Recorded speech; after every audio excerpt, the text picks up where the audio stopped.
ಮುಂಚೆ ರಾಜಕೀಯದಲ್ಲಿ ಸಿಕ್ಕಾಪಟ್ಟೆ ಆ್ಯಕ್ಟಿವ್ ಇದ್ರಿ. ಹೌದು. ಬಟ್ ಇವಾಗ ನಾನು ಎಲ್ಲೂ ನೀವು ಅಷ್ಟು ಆ್ಯಕ್ಟಿವ್ ಆಗಿರೋದು ನನಗೆ ಕಾಣಿಸ್ತಿಲ್ಲ. ಸೊ ಇದು ಈ ರಾಜಕೀಯದಲ್ಲಿ ಏನಾರ ಒಂದು ಡಿಸಪಾಯಿಂಟ್ಮೆಂಟಾ ಅಥವಾ ನೀವು ಏನಾರ ಸ್ಟ್ರಾಟಜಿ ಮಾಡ್ತಾ ಇದ್ದೀರಾ ಅಂತ? ನಮ್ಮ ಡಾರ್ಲಿಂಗ್ ಪ್ರಭಾಸ್ ಅವರ ಫ್ಯಾಮಿಲಿಗೆ ತುಂಬ ಕ್ಲೋಸ್ ಅಂತ ನಾನು ಕೇಳ್ಪಟ್ಟಿದ್ದೀನಿ. ಜನಕ್ಕೆ ಗೊತ್ತಿಲ್ಲದಲೇ ಇರೋ ಒಂದು ಸತ್ಯ ಪ್ರಭಾಸ್ ಬಗ್ಗೆ.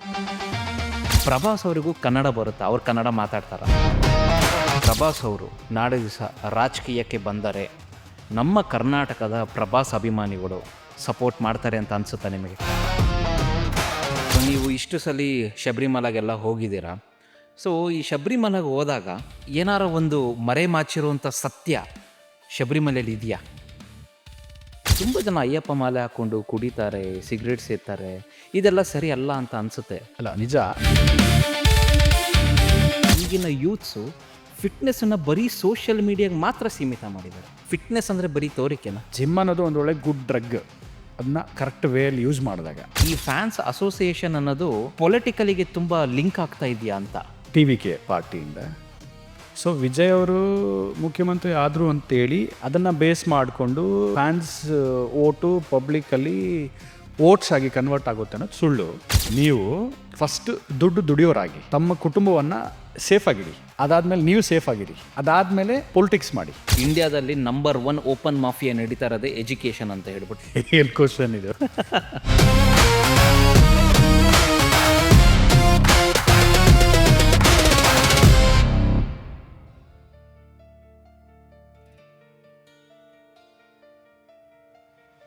ಹಾಯ್, ಹಲೋ, ನಮಸ್ಕಾರ. ನಾನು ನಿಮ್ಮ ಅಕ್ಷರ ಮೈನಸು ಮಾತಾಡ್ತಾ ಇದ್ದೀನಿ. ನಿಮ್ಮೆಲ್ಲರಿಗೂ ಆಂಕರ್ಸ್ ಕಟ್ ಪಾಡ್ಕಾಸ್ಟ್ ಯೂಟ್ಯೂಬ್ ಚಾನಲ್ಗೆ ಎಲ್ಲರಿಗೂ ಸ್ವಾಗತ. ಪ್ರತಿ ಸರಿಯಂತೆ ಈ ಸರಿನೂ ಸಹ ನಮ್ಮ ಜೊತೆ ಒಬ್ರು ಒಳ್ಳೆ ಗೆಸ್ಟ್ ಇದ್ದಾರೆ. ಸಾಕಷ್ಟು ತಿಳ್ಕೊಳ್ಳೋಣ. ನಮ್ಮ ಕೈಯಲ್ಲಿ ಆದರೆ ಅದನ್ನು ನಮ್ಮ ಜೀವನದಲ್ಲಿ ಇಂಪ್ಲಿಮೆಂಟ್ ಮಾಡ್ಕೊಳ್ಳೋಣ. ಇವತ್ತಿನ ನಮ್ಮ ಗೆಸ್ಟ್ RMR ಅಂತಲೇ ಫೇಮಸ್ ಆಗಿರೋ ರಂಜಿತ್ M ರೆಡ್ಡಿ ಅವರು.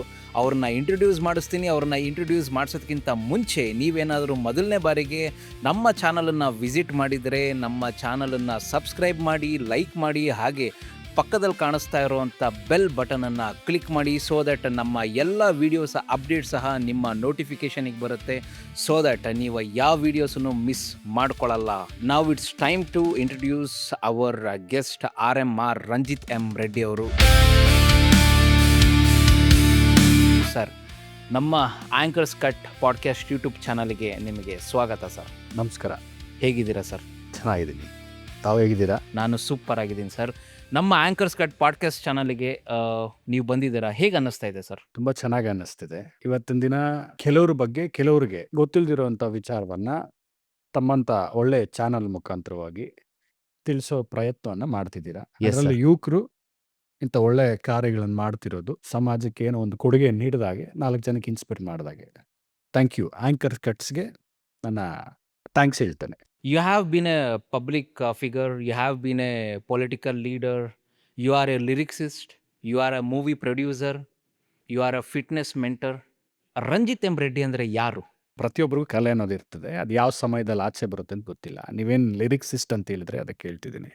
ಇತ್ತೀಚೆಗೆ ಸ್ವಲ್ಪ ನಾವು ಡಿವೋಷ್ನಲ್ಲು ಅಯ್ಯಪ್ಪನ ವ್ರತ ಮಾಡಬೇಕಾದ್ರೆ ನಾನು ಮತ್ತು ನಮ್ಮ ಮುನಿ, ನಮ್ಮ ಟೀಮ್ ಎಲ್ಲ ಸೇರಿ ಒಂದು ಅಯ್ಯಪ್ಪನಿಗೋಸ್ಕರ ಒಂದು ಲಿರಿಕ್ಸ್ನ ಮಾಡಿದ್ವಿ. ಎದುರುಗಡೆ ಇರೋ ವ್ಯಕ್ತಿ ನಮ್ಮನ್ನು ಯಾವ ರೀತಿ ನೋಡ್ತಾರೋ ನಾವು ಅವ್ರಿಗೆ ಆ ರೀತಿ ಕಾಣ್ತೇವೆ. ಹಾಡು ಅಂತ ಬಂದಾಗ ನಮ್ಮದೇ ಆದ ಒಂದು ಲಿರಿಕ್ಸ್ ಆಗಲಿ, ನಮ್ಮದೇ ಆದ ಒಂದು ಟ್ಯಾಲೆಂಟ್ ಆಗಲಿ ಆಚೆ ಬರಬಹುದು. ಪ್ರೊಡ್ಯೂಸರ್ ಅಂತ ಬಂದಾಗ ಏನು ಹೇಳಬೇಕಂದ್ರೆ, ಸಣ್ಣ ಸಣ್ಣ ಶಾರ್ಟ್ ಮೂವೀಸು ನಮ್ಮ ಗೊತ್ತಿರೋ ನಮ್ಮ ಫಸ್ಟ್ ಸರ್ಕಲ್ ಹುಡುಗರು ಯಾರೋ ಮಾಡಿದಾಗ, ಅಥವಾ ನನಗೆ ತುಂಬ ಬೇಕಾಗಿರೋ ನನ್ನ ಫ್ಯಾಮಿಲಿ ಥರ ಇರೋ ನನ್ನ ಬ್ರದರ್ಸ್ ಮಾಡಿದಾಗ ಅವ್ರಿಗೆ ಸಹಾಯ ಮಾಡಿದ್ದೀನಿ. ಪ್ರೊಡ್ಯೂಸರ್ ಅಂತೇಳಿ ಎಲ್ಲೂ ಟ್ಯಾಗ್ಲಿ ನಾವು ತಗೊಂಡಿಲ್ಲ. ಗೊತ್ತಿಲ್ಲ ಮುಂದಕ್ಕೇನಾದರೂ ಅದರಲ್ಲಿ ನಾವು ಬೆಳಿಬೋದು ಅಥವಾ ಅದರಲ್ಲಿ ಆಸಕ್ತಿ ಬರುತ್ತೋ ಏನೋ ಗೊತ್ತಿಲ್ಲ. ಸದ್ಯಕ್ಕಂತೂ ಸೊ ಅಂದರೆ ನೀವು ಹೇಳೋ ಪ್ರಕಾರ ಎದುರುಗಡೆ ವ್ಯಕ್ತಿ ಯಾರು ಅನ್ನೋದ್ರ ಮೇಲೆ ರಂಜಿತ್ M ರೆಡ್ಡಿ ಅವರು ಯಾರು ಅನ್ನೋದು ನಿರ್ಧಾರ ಆಗುತ್ತೆ ಅಂತ ನೀವು ಹೇಳೋದು. ನಾನು ವೈಲ್ಡ್ ಲೈಫ್ ಫೋಟೋಗ್ರಫಿ ಮಾಡ್ತೀನಿ. ಫಾರೆಸ್ಟ್ಗೆ ಹೋದಾಗ ಒಂದು ಟೈಗರ್ ಎದುರುಗಡೆ ಬಂದರೆ ಆ ಟೈಗರ್ಗೆ ಫೋಟೋ ತೆಗಿಯೋ ಫೋಟೋಗ್ರಾಫರ್ ಆಗ್ತೀವಿ. ಕರೆಕ್ಟ್. ಒಂದು ಆ್ಯಕ್ಟರ್ ಬಂದರೆ ನಾನು ಆಬ್ವಿಯಸ್ಲಿ ನಾನು ಈ ರೀತಿ ಸಿನಿಮಾಗಳ ಮಾಡಿದ್ದೆ, ಸಪೋರ್ಟ್ ಮಾಡಿದ್ದೆ, ಈ ರೀತಿ ನನಗೂ ಕಾಂಟ್ಯಾಕ್ಟು ಹಾಗೆ ಹೀಗೆ ಅಂತೇಳಿ ಒಂದು ಶೇಕ್ ಹ್ಯಾಂಡ್ ಮಾಡಿ ನಾನು ಯಾರು ಅಂತ ತಿಳಿಸ್ಕೊಡ್ತೀನಿ. ಸೊ ಯಾರಾದರೂ ಒಂದು ಮ್ಯೂಸಿಕ್ ರಿಲೇಟೆಡ್ ಪರ್ಸನ್ ಸಿಕ್ಕಿದಾಗ ನಾವು ಈ ರೀತಿ ಒಂದು ಹಾಡು ಮಾಡಿದ್ವಿ, ನಮ್ಮದು ಸ್ವಂತ ಲಿರಿಕ್ಸಿಂದ ನಾವು ಈ ರೀತಿ ಮಾಡಿದ್ವಿ ಅಂತ ಇಂಟ್ರೊಡ್ಯೂಸ್ ಮಾಡ್ಕೊಳ್ತೀವಿ. ಒಬ್ಬ ಬಿಸ್ನೆಸ್ ಪರ್ಸನ್ ಬಂದಾಗ ನಮ್ಮದೇ ಆದ ನಮ್ಮ ಬಿಸ್ನೆಸ್ ಟ್ಯಾಲೆಂಟ್ ಮುಖಾಂತರವಾಗಿ ಅವ್ರಿಗೆ ನಾನೊಬ್ಬ ಬಿಸ್ನೆಸ್ ಪರ್ಸನ್ ಅಂತೇಳಿ ಇಂಟ್ರೊಡ್ಯೂಸ್ ಮಾಡ್ಕೊಳ್ತೀವಿ. ಒಬ್ಬ ಒಳ್ಳೆ ಮನುಷ್ಯ ಬಂದಾಗ ಒಳ್ಳೆಯವರು ಅಂತ ನಮಗೆ ಕಂಡಾಗ ನಾವು ಅವ್ರ ಹತ್ರ ಒಳ್ಳೆಯವ್ರ ರೀತಿ ಬಿಹೇವ್ ಮಾಡ್ತೀವಿ. ಕೆಟ್ಟವನು ಬಂದಾಗಲೂ ಸಹ ಅವನಿಗೂ ಸಹ ಈ ರೀತಿ ಕೆಟ್ಟದು ಒಳ್ಳೇದು ಮಾಡಬೇಕು, ಒಳ್ಳೆ ರೀತಿ ಇರಬೇಕು ಅಂತ ಹೇಳ್ಬೋದು. ರಂಜಿತ್ ಎಂ ರೆಡ್ಡಿ ಅಂದರೆ ಸಾಧಾರಣ ಮನುಷ್ಯ. ನಿಮ್ಮ ಬಗ್ಗೆ ತಿಳ್ಕೊಂಡ್ವಿ sir. And how about your family sir? ನಿಮ್ಮ ಫ್ಯಾಮಿಲಿ ಬಗ್ಗೆ ಹೇಳೋದಕ್ಕೆ ಇಷ್ಟಪಡ್ತೀರಾ? ನಮ್ಮದೊಂದು ಸ್ವಭಾವ ಏನಂದರೆ ನಮಗೆ ಎಕ್ಸ್ಟೆಂಡೆಡ್ ಫ್ಯಾಮಿಲೀಸ್ ಜಾಸ್ತಿ. ಸಂಬಂಧಿಕರು ಸಂಬಂಧ ಅನ್ನೋದಕ್ಕಿಂತ ನಮ್ಮ ಫ್ರೆಂಡ್ಸ್ ಫ್ಯಾಮಿಲೀಸು ನನಗೆ ತುಂಬ ಬೇಕಾಗಿರೋ ಅಟ್ಯಾಚ್ಮೆಂಟ್ ಇರೋ ಫ್ಯಾಮಿಲೀಸು ಜಾಸ್ತಿ. ಅದೇ ರೀತಿ ಹೇಳ್ಬೇಕಂದ್ರೆ ನಮ್ಮದು ಚಿಕ್ಕ ಫ್ಯಾಮಿಲಿ ಅಂತ ಬಂದಾಗ ಮಕ್ಕಳು, ನಮ್ಮ ವೈಫು, ನಮ್ಮ ತಾಯಿ. ನಮ್ಮ ತಂದೆ ನನಗೆ is a first hero and my friend. ನಾನು ನಮ್ಮ ತಂದೆ ಫ್ರೆಂಡ್ಸ್ ಆಗಿದ್ವಿ. I missing him. ಅದೇ ರೀತಿ ನಮ್ಮ ಮಾವ, ವೈಫ್ ಅವ್ರ ತಂದೆ, ಅವರಂದ್ರೆ ನನಗೆ ಭಾಳ ಇಷ್ಟ. ನಾನಿಬ್ಬರಿಗೂ ಒಂದೇ ರೆಸ್ಪೆಕ್ಟ್ ಕೊಡ್ತೇನೆ. ಸೊ ನಮ್ಮ ಮಾವನ್ನು ಸಹ ಮಿಸ್ ಮಾಡ್ಕೊಳ್ತಿದ್ದೇನೆ. ಅದೇ ರೀತಿ ಇನ್ನೊಬ್ಬರನ್ನ ಜ್ಞಾಪಿಸ್ಕೋಬೇಕು ಅಂದರೆ ಅವ್ರನ್ನೂ ಮಿಸ್ ಮಾಡ್ಕೊಳ್ತಾ ಇರೋದ್ರಿಂದ ಕೃಷ್ಣಂರಾಜು ಅವರು ನಮ್ಮ ತೆಲುಗು ನಟರು. ನಾನು ಯಾವಾಗಲೂ ಪೆದ್ದಾಯನ ಅಂತ ಕರಿತಿದ್ದೆ ಅವ್ರನ್ನ ಮಿಸ್ ಮಾಡ್ಕೊಳ್ತಿದ್ದೀನಿ. ಕೃಷ್ಣಮರಾಜು ಅವರು ಅಂದರೆ ತೆಲುಗು ರೆಬಲ್ ಸ್ಟಾರ್ ಅಂತಾನೆ ಫೇಮಸ್ ಆಗಿರೋರು. ಹೌದು, ರೆಬಲ್ ಸ್ಟಾರ್. ಅದೇ ರೀತಿ is a farmer union minister of India. So ನಮ್ಮ ಪ್ರಭಾಸ್ ಅವರ ಅಂಕಲ್ ಅವರು. Super sir. ನಿಮ್ಮ ಬಗ್ಗೆ ತಿಳ್ಕೊಂಡ್ವಿ, ನಿಮ್ಮ ಫ್ಯಾಮಿಲಿ ಬಗ್ಗೆ ತಿಳ್ಕೊಂಡ್ವಿ. ಆ್ಯಂಡ್ ಇವಾಗ ನೀವು ಹೇಳೋ ಪ್ರಕಾರ ನೀವು ರಾಜಕೀಯ ರಂಗದಲ್ಲಿದ್ದೀರಾ, ಸಿನಿಮಾ ರಂಗದಲ್ಲಿದ್ದೀರಾ, ಫಿಟ್ನೆಸ್ ಅನ್ನೋ ಒಂದು ಫೀಲ್ಡಲ್ಲಿದ್ದೀರಾ, ವೈಲ್ಡ್ ಲೈಫ್ ಫೋಟೋಗ್ರಫಿ ಫೀಲ್ಡಲ್ಲಿದ್ದೀರಾ. ಈ ಸಿನಿಮಾ ರಂಗ ವಿಚಾರಕ್ಕೆ ಬಂದರೆ ಕೆಲವೊಂದು ಫ್ಯಾನ್ಸ್ ವಾರ್ಸ್ ಅಂತ ಏನು ಬರುತ್ತೆ ನಮ್ಮಲ್ಲಿ. ಸೊ ಇದನ್ನು ನಿಲ್ಲಿಸೋದಕ್ಕೆ ನಿಮಗೆ ಯಾವ್ದಾರ ಇಂಡಸ್ಟ್ರಿಯಿಂದ ಅಥವಾ ಯಾವ್ದಾರ ಪ್ರೊಡ್ಯೂಸರ್ಸಿಂದ ನಿಮಗೇನಾರ ಒಂದು ಪ್ರೆಷರ್ ಇದೆಯಾ? ಸೊ ಇತ್ತೀಚೆಗೆ ನಮ್ಮದೇ ಆದ ಕೆಲಸದ ಒತ್ತಡಗಳು, ನಮ್ಮದೇ ಆದ ಪರ್ಸ್ನಲ್ ವರ್ಕ್ಸು, ಬಿಸ್ನೆಸ್ಸು, ಇದರಿಂದ ಸ್ವಲ್ಪ ಸ್ವಲ್ಪ ದೂರ ಇದ್ದೀವಿ. ಸೊ ನನಗೆ ಯಾವುದೇ ರೀತಿ ಪ್ರೆಷರ್ಸ್ ಆಗಲಿ, ಯಾರಿಂದ ಆಗಲಿ, ಫ್ಯಾನ್ಸ್ ವಾರ್ ಆಗಲಿ, ಬೇರೆ ನಡೆಯೋ ಈ ಗಲಾಟೆಗಳು ಅದು ಇದು ಆಗಲಿ ನಿಲ್ಲಿಸಬೇಕು ಅಂತ ನನಗೆ ಯಾರೂ ಮಾತಾಡಲಿಲ್ಲ. ನಾನು ಸಹ ಮುಂಚೆ ನಮ್ಮ ಹುಡುಗರೆಲ್ಲ ಸೇರಿ ನಮ್ಮನ್ನು ಫ್ಯಾನ್ಸ್ ಪ್ರೆಸಿಡೆಂಟ್ ಅಂತೇಳಿ ಮಾಡ್ಕೊಂಡಿದ್ರು, ಅದು ಬೇರೆ. ಬಟ್ ಈಗ ನಾವು ಬೇರೆ. ಏನು ಹೇಳಕ್ಕೆ ಇಷ್ಟಪಡ್ತೀನಿ ಅಂದರೆ ನಿಮ್ಮ ಚಾನಲ್ ಮುಖಾಂತರ ಫ್ಯಾನ್ಸ್ ವಾರ್ ಅನ್ನೋದು ಸುಮ್ಮನೆ ವೇಸ್ಟ್. ಹೀರೋಸ್ ಚೆನ್ನಾಗೇ ಇರ್ತಾರೆ, ಅಬ್ವಿಯಸ್ಲಿ ಪೊಲಿಟಿಷಿಯನ್ಸ್ ಚೆನ್ನಾಗಿರ್ತಾರೆ, ಸುಮ್ಮನೆ ಮೀಡಿಯಾ ಮುಂದೆ ಕಿತ್ತಾಡ್ತಾರೆ. ಹೀರೋಸ್ ಚೆನ್ನಾಗೇ ಇರ್ತಾರೆ, ಅವರಲ್ಲಿ ಏನೂ ಇರೋದಿಲ್ಲ. ಸುಮ್ಮನೆ ಫ್ಯಾನ್ಸ್ ನಮ್ಮ ಹೀರೋ ನಿಮ್ಮ ಹೀರೋ ಎಲ್ಲರೂ ಒಂದೇ, ಅವಶ್ಯಕತೆ ಇಲ್ಲದಂಥದ್ದು. ಅವರು ಆ ಟೈಮ್ನ ಅವ್ರ ಕೆಲಸದ ಮೇಲೆ, ಅವ್ರ ಜೀವನದ ಮೇಲೆ, ಅವ್ರ ತಂದೆ ತಾಯಿಗೆ, ಅವ್ರ ಫ್ಯಾಮ್ಲೀಸ್ಗೆ ಕೊಟ್ಟರೆ ಭಾಳ ಉತ್ತಮ ಅಂತ ನನ್ನ ಅಭಿಪ್ರಾಯ. ಈಗಿನ ಬೆಳವಣಿಗೆ ನಾವು ನೋಡ್ಕೊಳ್ತಾ ಹೋದರೆ ಪ್ರತಿಯೊಂದು ಹೀರೋಗೂ ಅವ್ರದ್ದೇ ಆದಂಥ ಒಂದು ಫ್ಯಾನ್ಸ್ ಅಸೋಸಿಯೇಷನ್ಸ್ ಅಂತ ಇರುತ್ತೆ. ನನಗೆ ಅನ್ಸಿರೋ ಪ್ರಕಾರ ಈ ಫ್ಯಾನ್ಸ್ ಅಸೋಸಿಯೇಷನ್ ಅನ್ನೋದು ಪೊಲಿಟಿಕಲಿಗೆ ತುಂಬ ಲಿಂಕ್ ಆಗ್ತಾ ಇದೆಯಾ ಅಂತ. ನೋಡಿ, ಈ ಕ್ವಶನ್ಗೆ ಇತ್ತೀಚೆಗೆ ನಮ್ಮ ಪಕ್ಕದ ರಾಜ್ಯ ತಮಿಳುನಾಡು ರಾಜ್ಯದಲ್ಲಿ ವಿಜಯ್ ಅವರು ಮುಖ್ಯಮಂತ್ರಿ ಆಗಿದ್ದಾರೆ, TVK ಪಕ್ಷ. TVK ಪಾರ್ಟಿಯಿಂದ. ಸೊ ವಿಜಯ್ ಅವರು ಮುಖ್ಯಮಂತ್ರಿ ಆದರು ಅಂತೇಳಿ ಅದನ್ನು ಬೇಸ್ ಮಾಡಿಕೊಂಡು ಫ್ಯಾನ್ಸ್ ಓಟು ಪಬ್ಲಿಕಲ್ಲಿ ಓಟ್ಸ್ ಆಗಿ ಕನ್ವರ್ಟ್ ಆಗುತ್ತೆ ಅನ್ನೋದು ಸುಳ್ಳು. ವ್ಯಕ್ತಿ ಏನು, ಆ ವ್ಯಕ್ತಿ ಆಸೆ ಏನು ಇಟ್ಕೊಂಡಿದ್ದಾನೆ ಪೊಲಿಟಿಕ್ಸಲ್ಲಿ, ಮುಂದೆ ಏನು ಮಾಡಬೇಕು ಅಂತ ಅಂದ್ಕೊಂಡಿದ್ದಾನೆ, ಪಬ್ಲಿಕ್ಕಿಗೆ ಏನು ಕೊಡಬೇಕಂತ ಅಂದ್ಕೊಂಡಿದ್ದಾನೆ, ಅದ್ರ ಮೇಲೆ ಇರ್ತದೆ. ಸೊ ನಾನು ಆ್ಯಕ್ಚುಲಿ ಎಕ್ಸ್ಪೆಕ್ಟ್ ಮಾಡ್ತಾ ಇದ್ದೀನಿ ನಮ್ಮ ರಾಜ್ಯದಲ್ಲೂ ಸಹ ಯಾರಾದರೂ ಒಂದು ಒಳ್ಳೆ ಮುಖ ಬರಲಿ ಅಂತೇಳಿ. ಒಂದು ಒಳ್ಳೆ ಮುಖ ಬಂದು ಏನಾದರೂ ಚೇಂಜಸ್ ಕೊಡಲಿ ಯೂತ್ಸ್ಗೆ ಅಂತೇಳಿ ನಾನು ಈ ಚಾನಲ್ ಮುಖಾಂತರವಾಗಿ ಓಕೆ ಸರ್, ನೀವು ಇದನ್ನು ಹೇಳಿದಕ್ಕೆ ನನಗೊಂದು ಕ್ವಶನ್. ಇವಾಗ ನೀವು ಹೇಳಿದ್ರಿ ತಮಿಳ್ನಾಡಲ್ಲಿ ವಿಜಯ್ ಅವರು ಅವರೊಬ್ಬ famous actor, famous hero. So ಅವರು TVK ಪಕ್ಷ ಕಟ್ಟಿ ಅವರು ಮುಖ್ಯಮಂತ್ರಿ ಆದರು. ಇವಾಗ ನಮ್ಮ ಕನ್ನಡದಲ್ಲಿ ಯಾರು ಮುಖ್ಯಮಂತ್ರಿ ಆಗ್ಬೋದು? ಆ ಅರ್ಹತೆ, ಆ ಎಲಿಜಿಬಿಲಿಟಿ ಯಾರಿಗಿದೆ ಅಂತ ನಿಮಗೆ ಅನ್ಸುತ್ತೆ? ನಮ್ಮ ರಾಜ್ಯದಲ್ಲಿ ಸಿದ್ದರಾಮಯ್ಯನವರು ಮುಖ್ಯಮಂತ್ರಿ ಆಗಿದ್ದರು. ಈಗ ಮುಂದೆ ನಮ್ಮ DK ಶಿವಕುಮಾರ್ ಅವರು ಮುಖ್ಯಮಂತ್ರಿ ಆಗ್ತಿದ್ದಾರೆ. ಇಲ್ಲಿಗಿದೆ, ಮುಂದಕ್ಕೆ ಗೊತ್ತಿಲ್ಲ, ನೋಡೋಣ, ಕಾಯ್ದು ನೋಡೋಣ. ಅಲ್ಲ, ನಾನು ಈ ಕ್ವಶನ್ ಯಾಕೆ ಕೇಳಿದೆ ಅಂತ ಹೇಳಿದ್ರೆ, ನಮ್ಮ ಜನರಲ್ಲಿ ಒಂದು ಅಭಿಪ್ರಾಯ ಇದೆ. ನಮ್ಮ ಕನ್ನಡದಲ್ಲಿ, ನಮ್ಮ ಕರ್ನಾಟಕದಲ್ಲಿ ಹೈಪ್ ಜಾಸ್ತಿ ಆಯಿತು. ಕೆಲವು ಜನರ ಅಭಿಪ್ರಾಯ ಹೇಗೆ ಅಂದರೆ ಸುದೀಪ್ ಆಗಬೇಕು, ಇನ್ನು ಕೆಲವ್ರದ್ದು ಉಪೇಂದ್ರ ಆಗಬೇಕು ಅಥವಾ ಇನ್ನು ಕೆಲವ್ರದ್ದು ಬಂದ್ಬಿಟ್ಟು ಡಿ ಬಾಸ್ ಆಗಬೇಕು ಅಂತ. ಸೊ ಇದ್ರ ಬಗ್ಗೆ ಪರ್ಸನಲ್ ಒಪಿನಿಯನ್ ಏನಾರ ಇದೆಯಾ ನಿಮಗೆ ಅಂತ? ಒಳ್ಳೆ ಕ್ವಶನ್ ಇದು.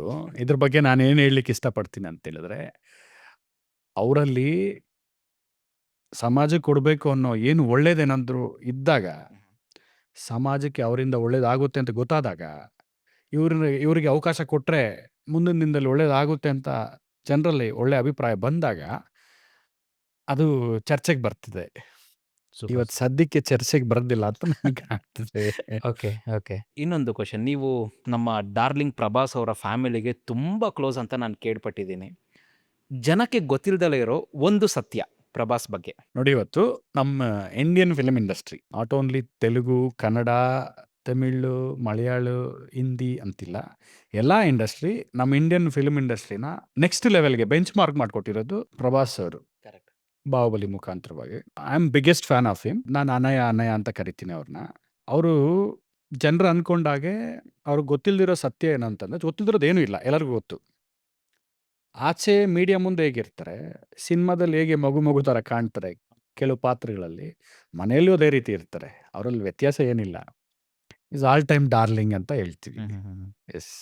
ಓಕೆ, ಇನ್ನೊಂದು ಕ್ಯೂರಿಯಸ್ ಕ್ವಶನ್ನು. ಸೊ ಇವಾಗ ಕರ್ನಾಟಕಕ್ಕೂ ಮತ್ತು ಆಂಧ್ರಕ್ಕೂ ಒಳ್ಳೆ ನಂಟಿದೆ ಪ್ರಭಾಸ್ ಅವರಿಗೂ ನಿಮಗೂ. ಸೊ ನೀವು ಕನ್ನಡ ಮಾತಾಡ್ತೀರಾ, ಅವ್ರು ತೆಲುಗು ಮಾತಾಡ್ತಾರೆ, ನೀವು ತೆಲುಗು ಮಾತಾಡ್ತೀರಾ. ಹಾಗೆ ಪ್ರಭಾಸ್ ಅವರಿಗೂ ಕನ್ನಡ ಬರುತ್ತಾ? ಅವ್ರು ಕನ್ನಡ ಮಾತಾಡ್ತಾರಾ? ಕೆಲವು ಪದಗಳು ಮಾತ್ರ ಅವರು ಜ್ಞಾಪಿಸ್ಕೊಳ್ತಿರ್ತಾರೆ. ನಮ್ಮ ಹತ್ರ ಯಾವಾಗಲಾದ್ರೂ ಮಾತಾಡಿದಾಗ ಕೆಲವು ಪದಗಳನ್ನ ಕನ್ನಡದಲ್ಲಿ ಇಂಟ್ರೆಸ್ಟಾಗಿ ಕೇಳ್ತಾರೆ ಅಥವಾ ಹೇಳಕ್ಕೆ ಪ್ರಯತ್ನ ಮಾಡ್ತಾರೆ. ಬಹುಶಃ ಅವರು ಕನ್ನಡದಲ್ಲೇ ಸಿನಿಮಾ ಮಾಡಬೇಕು ಅಂತ ಅವಕಾಶ ಸಿಕ್ಕಿದ್ದಿದ್ರೆ ಕನ್ನಡ ಪೂರ್ತಿಯಾಗಿ ಮಾತಾಡ್ತಿದ್ರೇನೋ. ಬಟ್ ಕನ್ನಡದ ಮೇಲೆ ಗೌರವ ಜಾಸ್ತಿ ಇದೆ, ಕನ್ನಡ ಇಂಡಸ್ಟ್ರಿ ಮೇಲೆ ಗೌರವ ಜಾಸ್ತಿ ಇದೆ. ಇವಾಗ ಪ್ರಭಾಸ್ ಅವರು ನಾಳೆ ದಿವಸ ರಾಜಕೀಯಕ್ಕೆ ಬಂದರೆ ನಮ್ಮ ಕರ್ನಾಟಕದ ಪ್ರಭಾಸ್ ಅಭಿಮಾನಿಗಳು ಸಪೋರ್ಟ್ ಮಾಡ್ತಾರೆ ಅಂತ ಅನ್ಸುತ್ತಾ ನಿಮಗೆ? ಅವರು ರಾಜಕಾರಣಕ್ಕೆ ಬಂದ್ಮೇಲೆ ನೋಡೋಣ. ಈಗ ಬಂದಿಲ್ಲ. ಈ have more than 10 movies I think. ಓ 10 ಮೂವಿ ಆಹಾ. ಈಗ ಅವ್ರು ಕಂಪ್ಲೀಟ್ ಮಾಡಬೇಕಾಗಿರೋವಂಥದ್ದು ನನಗೆ ತಿಳಿದ ಮಟ್ಟಿಗಿದೆ. ಅದು ಮಾಡಲಿ, ಅಷ್ಟರಲ್ಲಿ ಏನಾಗುತ್ತೆ ನೋಡುವ. ಸೊ ಪ್ರಭಾಸ್ ಅವರು ಸದ್ಯಕ್ಕೆ ಪೊಲಿಟಿಕ್ಸ್ ಇಲ್ಲ. ಅವ್ರ ದೊಡ್ಡಪ್ಪ is a very big person. Central union minister ಆದಂಥವ್ರು ಕೃಷ್ಣರಾಜು ಅವರು. Is my mentor. ನನಗೆ ಏನಾದರೂ ಒಂದು ಸ್ವಲ್ಪ ಕಲ್ತಿದ್ದೀನಿ ಅಂತ ಹೇಳಿದ್ರೆ ಕೃಷ್ಣರಾಜು ಅವ್ರನ್ನ ನೋಡಿ ಕಲ್ತಿರೋವಂಥದ್ದಿದೆ. ಅದೇ ರೀತಿ ಅವರ ಧರ್ಮಪತ್ನಿ ಶ್ಯಾಮ್ಲಮ್ಮ. ಸೊ ನಾನು ಅಮ್ಮ ಅಂತ ಕರಿತೀನಿ. ನನಗೆ ತುಂಬ ಭಾಳ ಇಷ್ಟ. ನಮ್ಮ ತಾಯಿ ಮೇಲೆ ಏನು ಗೌರವ ಇದೆಯೋ ಅವ್ರ ಮೇಲೆ ಅದೇ ಗೌರವ ನನಗಿದೆ. ಸೊ ನೀವು ಹೇಳೋ ಪ್ರಕಾರ ಇನ್ನೊಂದು 10 ವರ್ಷ ಡಾರ್ಲಿಂಗ್ ಪ್ರಭಾಸ್ ಅವರು ಬಿಸಿ ಇದ್ದಾರೆ, ಮೂವೀಸ್ ಇದೆ, ಶೂಟ್ಸು, ಆಹಾ. ಶೆಡ್ಯೂಲ್ಸು ಭಾಳ Okay. ಇದೆ ಅವ್ರಿಗೆ. ಓಕೆ. ಸೊ ನಾನು ಅವಾಗಲೇ ಫ್ಯಾನ್ಸ್ ವಾರ್ ಬಗ್ಗೆ ಮಾತಾಡ್ತಾ ಇದ್ದೆ. ಅದಕ್ಕೆ ಒಂದು ಆ್ಯಡ್ ಆನ್ ಕ್ವಶನ್ಸ್ ಅಂತ ಹೇಳಿದ್ರೆ, ಇವಾಗ ಒಬ್ಬ ಹೀರೋದು ಮೂವಿ ರಿಲೀಸ್ ಆದಾಗ ಆ ಹೀರೋದು ಒಂದು ಕಟೌಟ್ ನಿಲ್ಲಿಸ್ತಾರೆ, ಹಾಲಿನ ಅಭಿಷೇಕ ಮಾಡ್ತಾರೆ, ಹಾರಗಳು ಹಾಕ್ತಾರೆ, ತುರಾಯಿಗಳು ಮಾಡ್ತಾರೆ. ಸೊ ಇದು ಎಲ್ಲದಕ್ಕೂ ಫಂಡಿಂಗು ಪ್ರೊಡ್ಯೂಸರ್ಸ್ ಏನಾರ ಕೊಡ್ತಾರ ಫ್ಯಾನ್ಸ್ ಅಸೋಸಿಯೇಷನ್ಸಿಗೆ ಅಂತ? ಆಂಧ್ರದಲ್ಲಿ ಗೊತ್ತಿಲ್ಲ, ಕೊಡಬಹುದಾ ಅಂತ ಅಥವಾ ಕೊಡದೇ ಇರ್ಬೋದೋ ಗೊತ್ತಿಲ್ಲ. ಕರ್ನಾಟಕದಲ್ಲಿ ಯಾವುದೇ ರೀತಿ ಯಾರಿಗೂ ಕೊಡೋದಿಲ್ಲ, ಯಾರು ಎಕ್ಸ್ಪೆಕ್ಟು ಮಾಡೋದಿಲ್ಲ. ಓಕೆ. ಫ್ಯಾನ್ಸ್ ಏನು ಮಾಡ್ತಾರೆ ಪಾಪ, ಅವ್ರಿಗೆ ಸಣ್ಣ ದುಡ್ಡನ್ನ ಕೂಡಿಟ್ಟು ಅವರೊಂದು ಹೀರೋ ಮೂವಿ ರಿಲೀಸ್ ಆಗ್ತಿದೆ ಅಂದರೆ ಟಿಕೆಟ್ ತೊಗೊಳೋದಕ್ಕೆ ಪ್ರಯತ್ನ ಮಾಡ್ತಾರೆ. ಕೆಲವರು ಒಂದು ಬ್ಯಾನರ್ ಹಾಕ್ಲಿಕ್ಕೆ ಪ್ರಯತ್ನ ಮಾಡ್ತಾರೆ. ಕೆಲವರು ಸೆಲೆಬ್ರೇಷನ್ ಮಾಡಬೇಕು, ನಾನು ಪಟಾಕಿ ಹೊಡಿಬೇಕು, ಇನ್ನೊಂದು ಅಂತ ಮಾಡ್ತಾರೆ. ಬಟ್ ಅವ್ರಿಗೆಲ್ಲ ಏನು ಹೇಳ್ತೀನಿ ಅಂದರೆ, ಫ್ಯಾಮಿಲಿ ಜೊತೆ ಒಳ್ಳೆ ಸಿನಿಮಾಗಳು ಬಂದಾಗ ನೀವು ಅದೇ ದುಡ್ಡನ್ನ ಏನು ಕಟೌಟು ಇನ್ನೊಂದು ಅಂತ ವೆಚ್ಚ ಮಾಡ್ತೀರಾ, ಫ್ಯಾಮಿಲಿ ಜೊತೆ ಕುಂತ್ಕೊಂಡು ಒಂದು ಒಳ್ಳೆ ಮೂವಿ ನೋಡಿ ಒಂದೊಳ್ಳೆ ಊಟ ಮಾಡಿದ್ರೆ ಅಲ್ಲೊಂದು ಹ್ಯಾಪಿನೆಸ್ಸೇ ಬೇರೆ. ಕಟೌಟ್ ಹಾಕೋದ್ರಿಂದ ತಪ್ಪು ಅಂತ ಹೇಳ್ತಿಲ್ಲ. ಫ್ಯಾನ್ಸು ಪಾಪ ಕೆಲವರು ಓದುವಂಥ ಹುಡುಗರು ಇರ್ತಾರೆ, ಕೆಲವರು ಅವರೇ ಆದಂಥ ಮೈಗ್ರೆಂಟ್ಸ್ ಇರ್ತಾರೆ. ಅವ್ರಿಗೆ ಬರುವಂಥ ಸಂಬಳ, ಅವ್ರ ಖರ್ಚು, ಅವ್ರ ವೆಚ್ಚ, ಅದನ್ನೆಲ್ಲ ಲೆಕ್ಕಿಸದೆ ಏನಾದರೂ ಖರ್ಚು ಮಾಡಬೇಕು, ಏನಾದರೂ ಮಾಡಬೇಕು ಅಂತ ಹೋಗ್ತಾರೆ. ಸೊ ಯಾರಿಗೋ ತೋರಿಸ್ಕೊಳ್ಬೇಕು ಅಂತ ಏನೂ ಮಾಡೋಕ್ಕೆ ಹೋಗಬೇಡಿ. ನಿಮಗೆ ಸಮಾಧಾನ ಆದರೆ ಮಾಡಿ, ನಿಮ್ಗೆ ಆ ದೇವ್ರ ಆ ಶಕ್ತಿ ಕೊಟ್ಟಾಗ ಏನಾದರೂ ಮಾಡಿ. ಸುಮ್ಮನೆ ದುಡ್ಡು ವೆಚ್ಚ ಮಾಡಬೇಡಿ. ಈ ಹಾಲಿನ ಅಭಿಷೇಕ ಇದೆಲ್ಲ ನ್ಯಾಚುರಲ್ ವೇಸ್ಟ್. ಕರೆಕ್ಟು. ಅದೇ ಹಸ್ದವರಿಗೆ ಹಾಲು ಕೊಟ್ರೆ ಒಳ್ಳೆ ಆಶೀರ್ವಾದನಾರ ಮಾಡ್ತಾರೆ ದಟ್ ಈಸ್ ವಾಟ್. ಎಷ್ಟೋ ಜನಕ್ಕೆ ಪಾಪ ಊಟ ಸಿಗೋ ಸಮಸ್ಯೆಯಿಂದ ಎಷ್ಟೋ ಜನ ಬಳಲ್ತಿರ್ತಾರೆ. ನಮ್ಮ ಕೈಯಲ್ಲಾದ ಮಟ್ಟಿಗೆ. ಈಗ ಕೆಲವರು ಎಲ್ಲ ಫ್ಯಾನ್ಸ್ ಈಗ ಮುಂಚಿನ ಥರ ಇಲ್ಲ. ಮುಂಚೆ ಏನಂದರೆ ಬರೀ ಸೆಲೆಬ್ರೇಷನು, ದುಡ್ಡು ಹಾಳು ಮಾಡು, ಅಲ್ಲಿ ಮಾಡಿ, ಇದು ಮಾಡು ಅನ್ನೋದು ಕೆಲವರಲ್ಲಿ ಇತ್ತೇನೋ, ಎಲ್ಲರೂ ಅಂತ ಹೇಳ್ತಿಲ್ಲ. ಭಾಳ ಜನ ಈ ಅನಾಥಾಶ್ರಮಗಳಿಗೆ, ಅನಾಥಾಶ್ರಮ ಅಂತ ಹೇಳ್ಬಾರ್ದು, ಸಾರಿ, ಅಂತ ಆಶ್ರಮಗಳಿಗೆ, ಕೆಲವು ಮಕ್ಕಳಿಗೆ, ಈಗ ನಾವು ಸಹ ಮಾಡಿದ್ದೀವಿ, ಮಾಡ್ತೀವಿ, ಮಾಡ್ತಿರ್ತೀವಿ, ಅದನ್ನ ನಿಲ್ಲಿಸೋದಿಲ್ಲ. ಯಾರಿಂದ ಮಾಡ್ತೀವಿ, ಯಾರಿಗೋಸ್ಕರ ಮಾಡ್ತೀವಿ ಅನ್ನೋದು ಇಲ್ಲಿ ಡಿಸ್ಕ್ಲೋಸು ಬೇಡ. ಸೊ, ಮಾಡಬೇಕು. ದೇವರು ನಮಗೆ ಕೊಟ್ಟಾಗ ಒಂದು 5% ಆದರೂ ಏನೂ ಇಲ್ದವ್ರಿಗೆ ಏನಾದರೂ ಮಾಡೋದ್ರಿಂದ ಒಳ್ಳೇದು. ಅದನ್ನು ತೋರಿಸ್ಕೋಬೇಡಿ. ಮುಂಚೆ ಏನಾಗಿತ್ತು ಅಂದರೆ ಸೋಷಿಯಲ್ ಮೀಡಿಯಾದಲ್ಲಿ ಟ್ರೆಂಡ್, ನಾನು ಒಂದು ಫೋಟೋ ಹಾಕಬೇಕು ಅಂತ ನಾವು ಮಾಡಿರ್ಬೋದು ಆ ತಪ್ಪುಗಳು, ಯಾಕಂದರೆ ಭಾಳ ಸಹಜ ಅದು. ಬಟ್ ಅದನ್ನು ಅರ್ತಿದ್ದೀವಿ. ಈ ಕೈಲಿ ಕೊಡೋದು ಈ ಕೈಲಿ ತೋರಿಸ್ಕೋಬಾರ್ದು ಅಂತ ಭಾಳ ದೊಡ್ಡವರೆಲ್ಲ ಹೇಳೋದನ್ನು ಕೇಳಿದ್ವಿ. ಅದು ಮಾಡಬಾರ್ದು. ಕೈಯಲ್ಲಿ ಅದನ್ನು ಸಹಾಯ ಮಾಡಿ. ದುಡ್ಡು ವೇಸ್ಟ್ ಮಾಡಬೇಡಿ. ನೀವು ಸಂಪಾದನೆ ಮಾಡ್ತೀರಾ, ದುಡ್ಡಿಗೆ ವ್ಯಾಲ್ಯೂ ಇರಬೇಕು. Money is A discipline. We should handle it very well. Otherwise we miss it. ಈಗ ನಿಮಗೆ ಪೊಲಿಟಿಕ್ಸಲ್ಲಿ ಇನ್ ಆ್ಯಂಡ್ ಔಟ್ ತುಂಬ ಚೆನ್ನಾಗಿ ಗೊತ್ತಿದೆ. ನೀವು ಯಾವಾಗಲಾದರೂ ಯಾವ್ದಾರ ಪಕ್ಷದಲ್ಲಿ ನಿಂತು ರಾಜಕೀಯಕ್ಕೆ ನಾನು ಆ್ಯಕ್ಟಿವ್ ಆಗಿ ಹೋಗಬೇಕು ಅಂತ ನಿಮಗೆ ಯಾವತ್ತೂ ಅನಿಸಿಲ್ವಾ? ಅಥವಾ ಇವತ್ತಿನ ರಾಜಕೀಯ ತುಂಬ ಗಲೀಜು, ನಾನು ಅಲ್ಲಿಗೆ ಹೋಗಬಾರ್ದು, ನನ್ನಂಥ ಒಬ್ಬ ಜೆನ್ಯೂನ್ ಪರ್ಸನ್ನಿಗೆ ಈ ರಾಜಕೀಯ ಅಲ್ಲ ಅಂತ ನಿಮಗೇನಾರು ಅನಿಸಿದೆಯಾ ಯಾವತ್ತಾದರೂ? ನೋಡಿ, ಕೆಲವ್ರ ಮನೋಭಾವದ ಪ್ರಕಾರ ಅವ್ರವ್ರಿಗೆ ಪೊಲಿಟಿಕ್ಸ್ ಯಾವ ರೀತಿ ಇದೆಯೋ ಗೊತ್ತಿಲ್ಲ. ನಾನು ಹೇಳೋದಂದರೆ, ಇವತ್ತಿನ ಯುವಕರಿಗೆ ನೀವು ಪೊಲಿಟಿಕ್ಸ್ಗೆ ಹೋಗಬೇಕು, ಪೊಲಿಟಿಕ್ಸ್ ಮಾಡಬೇಕು ಅಂತ ಬಂದಾಗ ನೀವು ಫಸ್ಟ್ ದುಡ್ಡು ದುಡಿಯೋರಾಗಿ ತಮ್ಮ ಕುಟುಂಬವನ್ನು ಸೇಫ್ ಆಗಿಡಿ. ಅದಾದಮೇಲೆ ನೀವು ಸೇಫ್ ಆಗಿರಿ. ಅದಾದಮೇಲೆ ಪೊಲಿಟಿಕ್ಸ್ ಮಾಡಿ. ಭಾಳ ಜನ ಯುವಕರು ಯಾರೋ ಒಬ್ಬ ನಮ್ಮ ನಾಯಕನಿಗೆ ಬ್ಯಾನರ್ ಹಾಕಬೇಕು, ಯಾರಿಗೋ ಬರ್ತ್ಡೇ ಸೆಲೆಬ್ರೇಟ್ ಮಾಡಬೇಕು, ಅವ್ನಿಗೆ ಒಂದೊಳ್ಳೆ ಹಾರ ಹಾಕಬೇಕು, ಅವನ ಹೆಸರಲ್ಲಿ ಏನಾದರೂ ಮಾಡಬೇಕು ಅಂತೇಳಿ ಏನೋ ಮಾಡ್ತಿರ್ತಾರೆ. ಮಾಡೋದು ತಪ್ಪಲ್ಲ. ಅದಕ್ಕೆ ಮುಂಚೆ ನಿನ್ನ ಪರಿಸ್ಥಿತಿ ಏನು? ಯಾಕಂದರೆ ಇದೆಲ್ಲ ನಮ್ಮ ಜೀವನದಲ್ಲಿ ನಡೆದಿರೋವಂಥದ್ದು. ದುಡ್ಡು ಸಂಪಾದನೆ ಮಾಡ್ತಿದ್ವಿ, ಲೆಕ್ಕ ಇಲ್ಲದೆ ಖರ್ಚು ಮಾಡ್ತಿದ್ವಿ, ಅದು ಬೇರೆ. ಸಂಪಾದನೆ ಮಾಡಿ ಖರ್ಚು ಮಾಡಿದ್ದಾಯಿತು. ಸಂಪಾದನೆ ಮಾಡದೆ ಮನೆಯಲ್ಲಿ ಇರೋವಂಥದ್ದನ್ನೇನಾದರೂ ಹಾಳು ಮಾಡಿಕೊಂಡು, ಅವನ ಜೀವನಕ್ಕಂತ ರೂಪಿಸಿಟ್ಕೊಂಡಿರೋಂಥ ದುಡ್ಡನ್ನ ಹಾಳು ಮಾಡಿಕೊಂಡು, ಇಲ್ಲ ಅವ್ರ ತಂದೆದೋ ತಾಯಿದೋ ಏನೋ ಸೇವಿಂಗ್ಸ್ ಮನಿನೋ, ಇಲ್ಲ ಯಾರ ಹತ್ರ ಸಾಲ ಮಾಡ್ತಾನೆ. ಈ ಪೊಲಿಟಿಕ್ಸಲ್ಲಿ ಏನಾಗಿದೆ ಅಂದರೆ, ಯಾರೋ ಒಬ್ಬ ನಾಯಕನಿಂದ ಹೋಗ್ತಾರೆ. ಅವನ ಹಾರ ತಂದಾಗ ನಮ್ಮ ಹುಡುಗ ಅಂತ ಹೆಗಲ ಮೇಲೆ ಕೈ ಹಾಕ್ತಾನೆ. ಅವನ ಹಾರ ತಲ್ಲದೆ ಎಲ್ಲೋ ಸೈಡಲ್ಲಿ ನಿಂತ್ಕೊಂಡು ನನಗೊಂದು ಟಿಕೆಟ್ ಬೇಕು, ಇಲ್ಲ ನನಗೇನಾದರೂ ಒಂದು ಕೆಲಸ ಆಗಬೇಕು ಅಂದಾಗ ಅವ್ನ 5 ನಿಮಿಷ ಅಲ್ಲಿ ನಿಲ್ಲಿಸು ಅಂತ ಹೇಳುವಂಥ ಪೊಲಿಟಿಷಿಯನ್ಸ್ ಜಾಸ್ತಿ ಇದೆ. ಎಲ್ಲರೂ ಅಂತಲ್ಲ, ಕೆಲವರು ಒಳ್ಳೆಯವರು ಇದ್ದಾರೆ. ಹಾರ್ಟ್ಲಿ ನಾನು ನೋಡಿರೋ ಫ್ಯೂ ಪೊಲಿಟಿಷಿಯನ್ಸು ನನಗೆ ತುಂಬ ಇಷ್ಟವಾದಂಥವ್ರು ಇದ್ದಾರೆ. ಅದೇ ರೀತಿ ತುಂಬ ಬೇಡವಾದಂಥವ್ರು ಇದ್ದಾರೆ. ರಾಜಕೀಯದಲ್ಲಿ ಸಹಜ. ಸೊ, ಎಲ್ಲ ಯೂತ್ಸಿಗೆ ನಾನು ಹೇಳೋದು ಈ ಒಂದು ಆನ್ಸರ್ ಮುಖಾಂತರ, ತುಂಬ ಜನ ಯೂತ್ಸ್ ತಪ್ಪು ದಾರಿ ತುಳಿತಾ ಇದ್ದೀರಾ. ಸೊ, ಇವರ ಮಾತನ್ನು ಕೇಳಿಸ್ಕೊಳ್ಳಿ. ಯಾವ ದಾರಿ ತುಳಿಬೇಕು, ಯಾವ ಮಾರ್ಗದಲ್ಲಿ ಹೋಗಬೇಕು, ಎಷ್ಟು ಒಳ್ಳೆ ರೀತಿಯಲ್ಲಿ ಹೋಗಬೇಕು ಅನ್ನೋದು ನಿಮ್ಮ ಮೇಲೆ ಬಿಟ್ಟಿದೆ. ನಿಮ್ಮ ಮೇಲೆ ಫ್ಯೂಚರ್ ಡಿಪೆಂಡ್ ಆಗಿರುತ್ತೆ. ನಿಮ್ಮ ಮೇಲೆ ಪ್ರಪಂಚ ಡಿಪೆಂಡ್ ಆಗಿರುತ್ತೆ. ಆ್ಯಂಡ್ ಎಸ್ ಸರ್, ನೀವು ಮುಂಚೆ ರಾಜಕೀಯದಲ್ಲಿ ಸಿಕ್ಕಾಪಟ್ಟೆ ಆ್ಯಕ್ಟಿವ್ ಇದ್ರಿ. ಹೌದು. ಬಟ್ ಇವಾಗ ನಾನು ಎಲ್ಲೂ ನೀವು ಅಷ್ಟು ಆ್ಯಕ್ಟಿವ್ ಆಗಿರೋದು ನನಗೆ ಕಾಣಿಸ್ತಿಲ್ಲ. ಸೊ, ಇದು ಈ ರಾಜಕೀಯದಲ್ಲಿ ಏನಾರ ಒಂದು ಡಿಸಪಾಯಿಂಟ್ಮೆಂಟಾ?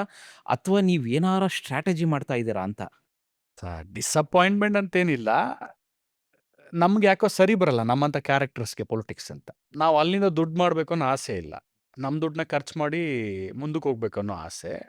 ಸೊ, ನಮ್ಮ ದುಡ್ಡನ್ನ ನಾವು ಖರ್ಚು ಮಾಡಬೇಕಾದ್ರೆ ಫಸ್ಟ್ ಸಂಪಾದನೆ ಮಾಡಬೇಕಲ್ವ. ಕರೆಕ್ಟ್. ಸೊ, ನಾವೀಗ ಸಂಪಾದನೆ ದಾರಿಲಿದ್ದೀವಿ. ಸ್ಟ್ರಾಟಜಿ ಹೇಳಿದ್ರಲ್ಲ, ಅದು ಇನ್ನೊಂದು 5 ವರ್ಷಕ್ಕೆ ಗೊತ್ತಾಗ್ಬೋದು, ಗೊತ್ತಿಲ್ಲ. ಓಕೆ. ಸೊ, ಇವಾಗ ನೀವು ರಾಜಕೀಯ ರಂಗದಲ್ಲಿ ಇರೋದ್ರಿಂದ, ಸಿನಿಮಾ ರಂಗನೂ ನೋಡಿರೋದ್ರಿಂದ, ನಿಮ್ಮ ಪ್ರಕಾರ ಇವರಿಬ್ಬರಲ್ಲಿ ಜಾಸ್ತಿ ಆ್ಯಕ್ಟಿಂಗ್ ಮಾಡೋದು ಯಾರು ಸರ್? ಸಿನಿಮಾದವರು 4 ಜನ ನೋಡಿ ನಗೀಲಿ, 4 ಜನ ಇಷ್ಟಪಡಲಿ ಅಂತೇಳಿ ಆ್ಯಕ್ಟ್ ಮಾಡ್ತಾರೆ. ಪೊಲಿಟಿಷಿಯನ್ಸು ಅವ್ರ ಸ್ವಂತ ಲಾಭಕ್ಕೋಸ್ಕರ, ಕೆಲವರು, ಎಲ್ಲರೂ ಅಲ್ಲ, ಕೆಲವರು ಅವ್ರ ಸ್ವಂತ ಲಾಭಕ್ಕೋಸ್ಕರ, ಅವ್ರದ್ದೇ ಆದ ವಿನ್ನಿಂಗ್ಸ್ಗೋಸ್ಕರ, ಅವ್ರದ್ದೇ ಆದ ಸ್ವಾರ್ಥಕ್ಕೋಸ್ಕರವಾಗಿ ಆ್ಯಕ್ಟ್ ಮಾಡ್ತಾರೆ. ಎರಡೂ ತಪ್ಪಿಲ್ಲ, ಇಬ್ಬರದು ಹೊಟ್ಟೆಪಾಡೆ. ಓಕೆ. ಇವಾಗ ರಾಜಕೀಯ ಪಕ್ಷದ ಬಗ್ಗೆ ಅಥವಾ ರಾಜಕಾರಣಿಗಳ ಬಗ್ಗೆ ಗೊತ್ತಿಲ್ದಲೇ ಇರೋ ಸತ್ಯ ಏನು? ಈಗ ಆ್ಯಸ್ ಎ ಜನರಲ್ ಪಬ್ಲಿಕ್ ನನಗೇನು ಗೊತ್ತಿಲ್ಲ. ನೀವು ಇವಾಗ ರಾಜಕೀಯದಲ್ಲಿ ಅಷ್ಟು ಚೆನ್ನಾಗಿ ಪಳಗಿರೋದ್ರಿಂದ ನನಗೆ ಗೊತ್ತಿಲ್ದಲೇ ಇರೋ ಸತ್ಯ ಏನು ಸರ್? ರಾಜಕೀಯ ಏನಂತ ಹೇಳಬೇಕು ಗೊತ್ತಾಗ್ತಿಲ್ಲ, ಆದರೂ ಹೇಳ್ತೀನಿ. ರಾಜಕೀಯ ಅನ್ನೋದು ಒಂದು ಒಳ್ಳೆ ವೇದಿಕೆ. ಅದನ್ನು ಒಳ್ಳೆ ರೀತಿ ಉಪಯೋಗಿಸ್ಕೊಂಡಾಗ. ರಾಜಕೀಯ ಅನ್ನೋದು ಬೇಡವಾದಂಥ ವೇದಿಕೆ. ಅದು ನಮಗೆ ಏಸಿಗೆ ಆದಾಗ. So, we should B on limits. ನಮಗೆ ಆ ಹಾದಿಲಿ ಹೋಗ್ಲಿಕ್ಕೆ ಶಕ್ತಿ ಇದ್ದಾಗ ನಾವು ಹೋಗ್ತಾ ಇರ್ಬೋದು. ನಮಗೆ ಶಕ್ತಿ ಇಲ್ಲ ಅಂದಾಗ ನಿಲ್ಲಿಸ್ಬೇಕು. ಈಗೇನು ನಾನು ಹೇಳ್ತಿದ್ದೆ ಆಗಲೇ, ತಾವು ಫಸ್ಟು ಸೆಕ್ಯೂರ್ ಆಗಿ, ಫ್ಯಾಮಿಲಿ ಸೆಕ್ಯೂರಿಟಿ, ಮತ್ತೆ ನೀವು ಪೊಲಿಟಿಕ್ಸ್ ಮಾಡಬೇಕು ಮಾಡಿ. ಓಕೆ. ಅದು ಬಿಟ್ಟು ನೀವು ಇಂಥ ಮಿಸ್ಟೇಕ್ನ ಮಾಡಬೇಡಿ. ಸೊ, ಅದಕ್ಕೆ ನಾನೇನು ಹೇಳ್ತೀನಿ ಅಂದರೆ, ರಾಜಕೀಯ ಬೇಕು ಮಾಡಿ. ಬಟ್ ರಾಜಕಾರಣ ಅಂತ ಬಂದಾಗ ಏನಂದರೆ, ಇವತ್ತಿನ ದಿನ ನಾವು ನೋಡ್ತಿರೋ ಯುವಕರು, ಹೊಸ ಯುವಕರಲ್ಲಿ ಅವ್ರ ತಂದೆ ಯಾರು ಪೊಲಿಟಿಷಿಯನ್ಸ್ ಅಲ್ಲ ಪಾಪ. ಅವ್ರಿಗೆ ರಾಜಕಾರಣ ಗೊತ್ತಿರೋದಿಲ್ಲ. ಕೆಲವ್ರ ಮಕ್ಳು ಯಾರೋ ರಾಜಕಾರಣಿಗಳು ತಂದೆ ಏನೋ ಆಗಿರ್ತಾರೆ, ಅವ್ರೇನೋ ಆಗಿರ್ತಾರೆ. ಅವರಿಂದ ಮಕ್ಕಳು ಇನ್ಸ್ಪೈರ್ ಆಗ್ತಾರೆ. ಕೆಲವರು ಅದನ್ನ ನೆಗೆಟಿವ್ ಆಗಿ ಪೊಲಿಟಿಕ್ಸ್ ಬರ್ದೇನೋ ಇರುವಂಥ ಭಾಳ ವಿಚಾರಗಳು ಇದ್ದಾವೆ ನಮ್ಮ ಮುಂದೆ. ನಾವು ಕಾಮನ್ ಮ್ಯಾನ್ ಆಗಿ ಏನು ಹೇಳ್ತೀನಿ ಅಂದರೆ, ಪೊಲಿಟಿಕ್ಸಲ್ಲಿ ಲಿಮಿಟ್ಸ್ ಇಟ್ಕೊಳ್ಳೋದು ಒಳ್ಳೆಯದು. ಸೊ ಇಲ್ಲ ನಾವೇನಾದರೂ ಮಾಡಬೇಕು ಅಂದಾಗ first you be secure, correct. Then go with your challenge. Ultimately ನೀವು ಹೇಳೋದು ಹೇಗೆ ಅಂತ ಹೇಳಿದ್ರೆ, ನೀನು financially first of all stable ಇದೆಯಾ ಅನ್ನೋದನ್ನ, ನಿನ್ನ ಫ್ಯಾಮಿಲಿನ ನೀನು ಸೇಫ್ ಗಾರ್ಡ್ ಮಾಡ್ಕೊಂಡಿದ್ಯಾ, ಎಕ್ಸ್ಟ್ರಾ ದುಡ್ಡಿದೆ ನಿನ್ನ ಹತ್ರ, ಎಲ್ಲಿ ಖರ್ಚು ಮಾಡಬೇಕು, ಎಲ್ಲಿ ಇನ್ವೆಸ್ಟ್ ಮಾಡಬೇಕು ಅಂತ ಗೊತ್ತಿಲ್ದಲೇ ಇದ್ದಾಗ ಪೊಲಿಟಿಕ್ಸಿಗೆ ಬಾ ಅಂತ ಹೇಳ್ತಾ ಇದ್ದೀನಿ. ಡೆಫಿನೆಟ್ಲಿ ಪಾಲಿಟಿಕ್ಸ್ ಅನ್ನೋದೇ ಹ್ಮ್. ದುಡ್ಡಿಲ್ಲದೆ ಪೊಲಿಟಿಕ್ಸ್ಗೆ ಬರೋನು ಮೂರ್ಖ ಇವತ್ತು. ಹೌದು. ಸೊ ದುಡ್ಡಿಲ್ಲದೆ ಪೊಲಿಟಿಕ್ಸ್ ಮಾಡ್ತೀನಿ ಅನ್ನೋದು ಒಂದು ಹೊಸ ಪ್ರಯತ್ನ ಇರ್ಬೋದು. ಹ್ಮ್. ಬಟ್ ಅದಕ್ಕೆ ಅಂತ ಅವಕಾಶ ಬಂದಾಗ, ಮಾಡುವಂಥ ವೇದಿಕೆ ಸಿಕ್ಕಿದಾಗ ಮಾಡ್ಬೋದು. ಈಗ ಇಂಥ ಪರಿಸ್ಥಿತಿ ನಮ್ಮ ದೇಶದಲ್ಲಿ ಇವತ್ತಿಲ್ಲ.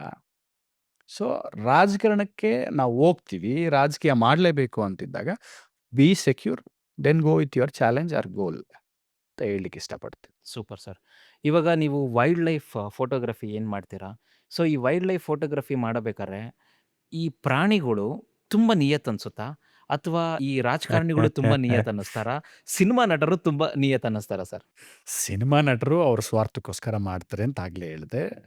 ಪೊಲಿಟಿಷಿಯನ್ಸು ಅವ್ರ ಸ್ವಾರ್ಥಕ್ಕೋಸ್ಕರ, ಅವ್ರ ಹೊಟ್ಟೆಪಾಡಿಗೋಸ್ಕರ ಮಾಡ್ತಾರೆ ಅಂತ ನೋಡಿದೆ. ಪ್ರಾಣಿಗಳಿಗೆ ಏನು ಪಾಪ, ಅದರದೇ ಆದ ಒಂದು ಪ್ರಪಂಚ, ಅದರದೇ ಆದ ಕಾಡಲ್ಲಿ, ಅದರ ಮನೆಯಲ್ಲಿ ಅದಿರ್ತದೆ. ನಾವು ಅದನ್ನು ನೋಡೋಕೆ ಹೋಗ್ತೀವಿ. ನಾವು ಅಲ್ಲೋಗಿ ಡಿಸಿಪ್ಲಿನಾಗಿ ಡೀಸೆಂಟಾಗಿ ಅದಕ್ಕೇನೋ ತೊಂದರೆ ಕೊಡದೆ, ಅದನ್ನು ಟ್ರಿಗರ್ ಮಾಡದೆ, ದೂರದಿಂದ ನೋಡಿ, ಹತ್ರ ಹೋಗ್ಬಾರ್ದು, ದೂರದಿಂದ ನೋಡಿ ಆನಂದಿಸಿದಾಗ ಚಂದ. ಸೊ ಅದೇ ರೀತಿ ಏನು ಹೇಳ್ತೀನಿ ಅಂದರೆ, obviously animals are so innocent. Correct. Wild will be kick, so animals will be A kick of. Okay. ಹಾಗೆ ಓಕೆ. ಸರ್, ಅಂದರೆ ಇವಾಗ ನೀವು ವೈಲ್ಡ್ ಲೈಫ್ ಫೋಟೋಗ್ರಫಿ ಮಾಡಬೇಕಾದ್ರೆ ನೀವೇನಾರ ಈ ಚಾಲೆಂಜಸ್ ಥರ ಏನಾರು ಫೇಸ್ ಮಾಡಿದ್ರೆ, ಅಂದರೆ ಹುಲಿ ಅಟ್ಯಾಕ್ ಮಾಡ್ತು, ಸಿಂಹ ಅಟ್ಯಾಕ್ ಮಾಡ್ತು, ಇಲ್ಲಾಂದರೆ ಆನೆ ಅಟ್ಟಿಸ್ಕೊಂಬಂತು, ಈ ಥರ ಏನಾರ ಫೇಸ್ ಮಾಡಿದ್ದೀರಾ ಸರ್ ನೀವು? ಒಂದು ಇನ್ಸಿಡೆಂಟ್ ನಮ್ಮ ಕಬಿನಿಲಿ, ನಮ್ಮ ನಾಗರಹೊಳೆಯಲ್ಲಿ ಆನೆ. ಇನ್ನೊಂದು ಇನ್ಸಿಡೆಂಟು ರಣತಂಬೂರ್ ಅಂತೇಳಿ ರಾಜಸ್ಥಾನಲ್ಲಿದೆ. My favourite forest. Every year ಹೋಗ್ತೀವಿ ಅಲ್ಲಿಗೆ ಫೋಟೋಗ್ರಾಫಿಗೆ ಅಂತೇಳಿ. ಸೊ ಇಲ್ಲೇನಾಯ್ತಂದರೆ, ಕಬಿನಿಲಿ ಒಂದ್ಸರಿ ಮಳೆ ಬರ್ತಿತ್ತು, ಮಾನ್ಸೂನ್ ಟೈಮಲ್ಲಿ ಹೋಗಿದ್ವಿ. ಸೊ ಡ್ರೈವರ್ ಏನು ಮಾಡ್ದ, ಗಾಡಿ ಸಿಗಾಕೊಳ್ಳುತ್ತೆ ಅಂತೇಳಿ ರೈಟಿಗೆ ತಿರುಗಿಸ್ದ. ಪಾಪ ಅದು ಸ್ಕಿಡ್ ಆಗಿ ಲೆಫ್ಟಿಗೆ ಬಂತು. ಎಲಿಫೆಂಟ್ ಹತ್ರ ಹೋಯ್ತು ಗಾಡಿ. ಹೋದಾಗ ಎಲಿಫೆಂಟು ನಮಗೆ ಗಾಡಿನ ಚೇಸ್ ಮಾಡ್ಲಿಕ್ಕೆ ಬಂತು. ಸೊ ಈಗ ಬಚಾವಾಗಿ ಬಂದ್ವಿ. ಬಟ್ ನಿಮಗೆ ಯಾರಿಗೂ ಏನು ಹರ್ಟ್ ಅವ್ರಿಗೂ ಮಾಡಿಲ್ಲ? ಏನಾಗಲಿ, ಇಲ್ಲ. We know how to behave.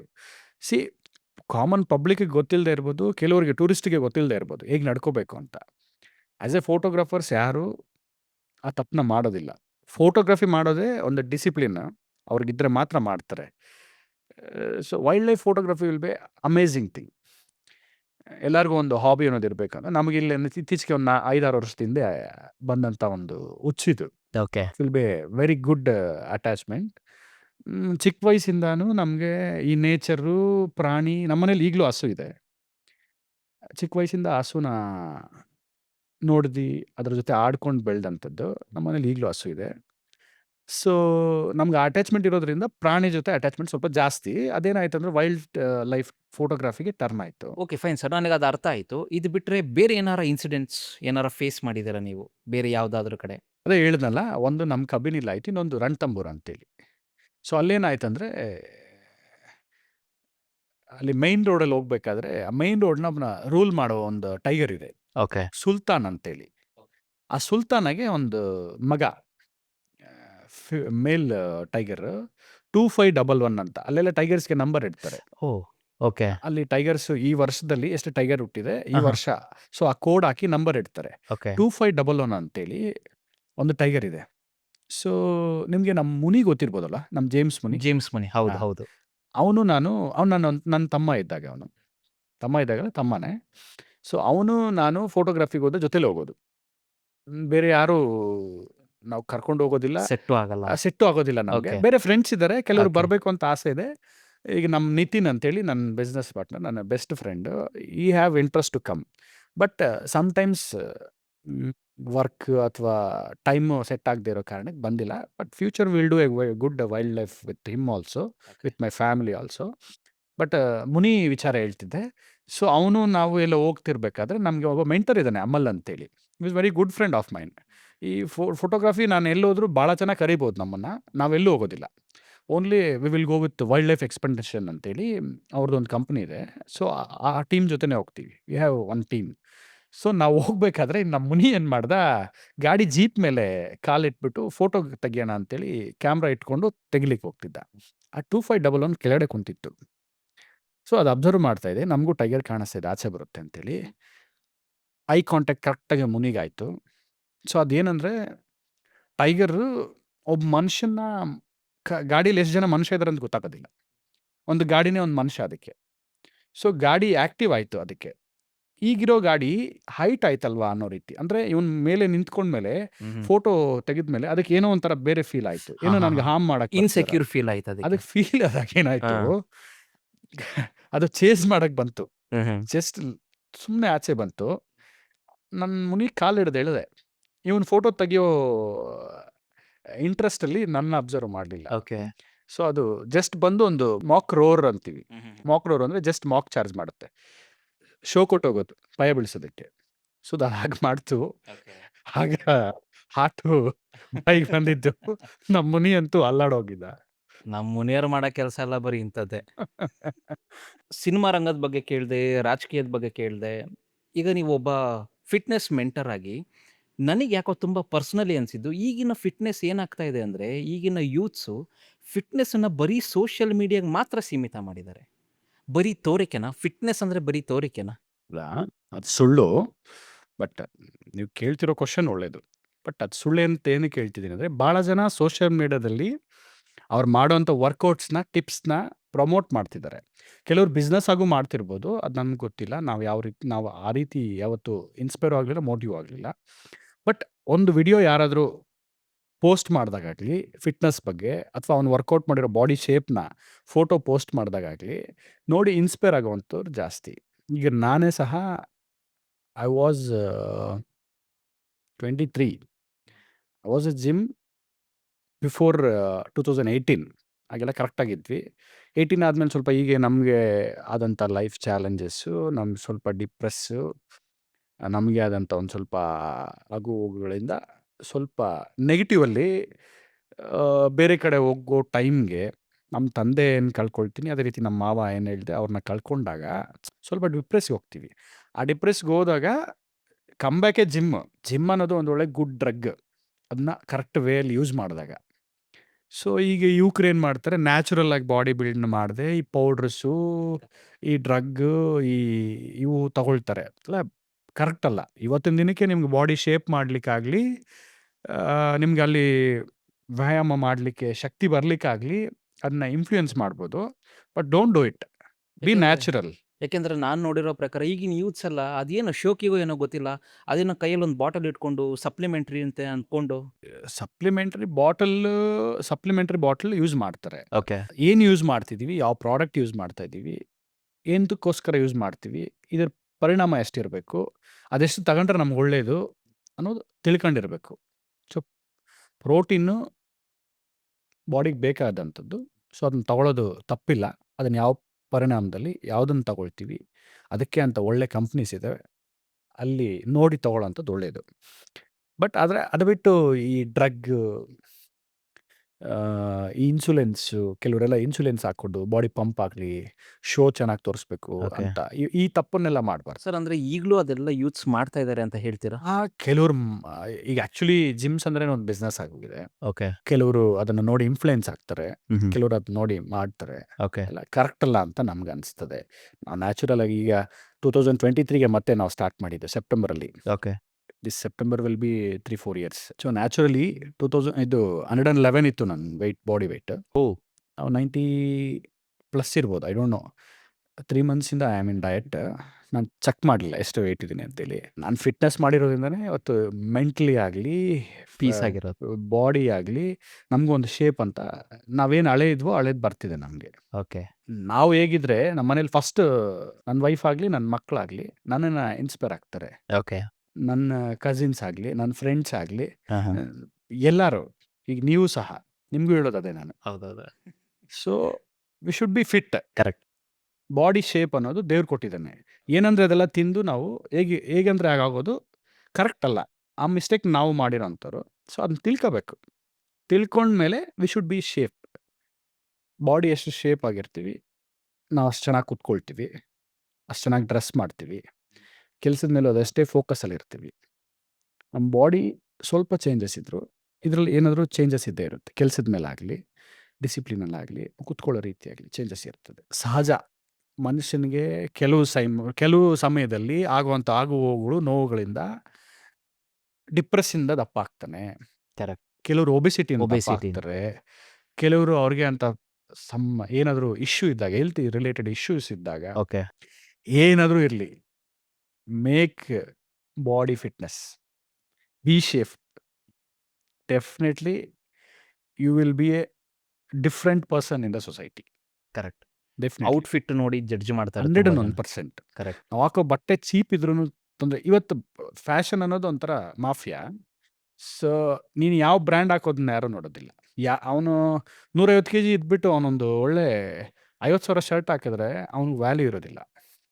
ಒಳ್ಳೆ ಬಾಡಿ ಇತ್ತು, ಅವನ ಕೈಲಾದ ಮಟ್ಟಿಗೆ ಅವನು ಒಂದು ಒಳ್ಳೆ ಬಟ್ಟೆ ಹಾಕಿದಾಗ ಅವ್ನಿಗೆ ಒಳ್ಳೆ ರೆಸ್ಪೆಕ್ಟ್ ಇದೆ. ಕರೆಕ್ಟು. ಸೊ ಇದು ಸರ್, ನೀವು ಹೇಳ್ತಿರೋದೆಲ್ಲ ಕೇಳ್ತಾ ಇದ್ರೆ ನನಗೆ ಇವಾಗಲೇ ಈ ಪಾಡ್ಕಾಸ್ಟ್ ಮುಗಿಸ್ಬಿಟ್ಟು ಈಗ ನಿಮ್ಮ ಹತ್ರ ಬಂದ್ಬಿಟ್ಟು ಒಂದು ಒಳ್ಳೆ ಕೋಚಿಂಗಿಗೆ ಸೇರ್ಕೊಂಡ್ಬಿಡೋಣ ಅಂತ ಅನಿಸ್ತಾ ಇದೆ. ಅಯ್ಯೋ, I am not like that.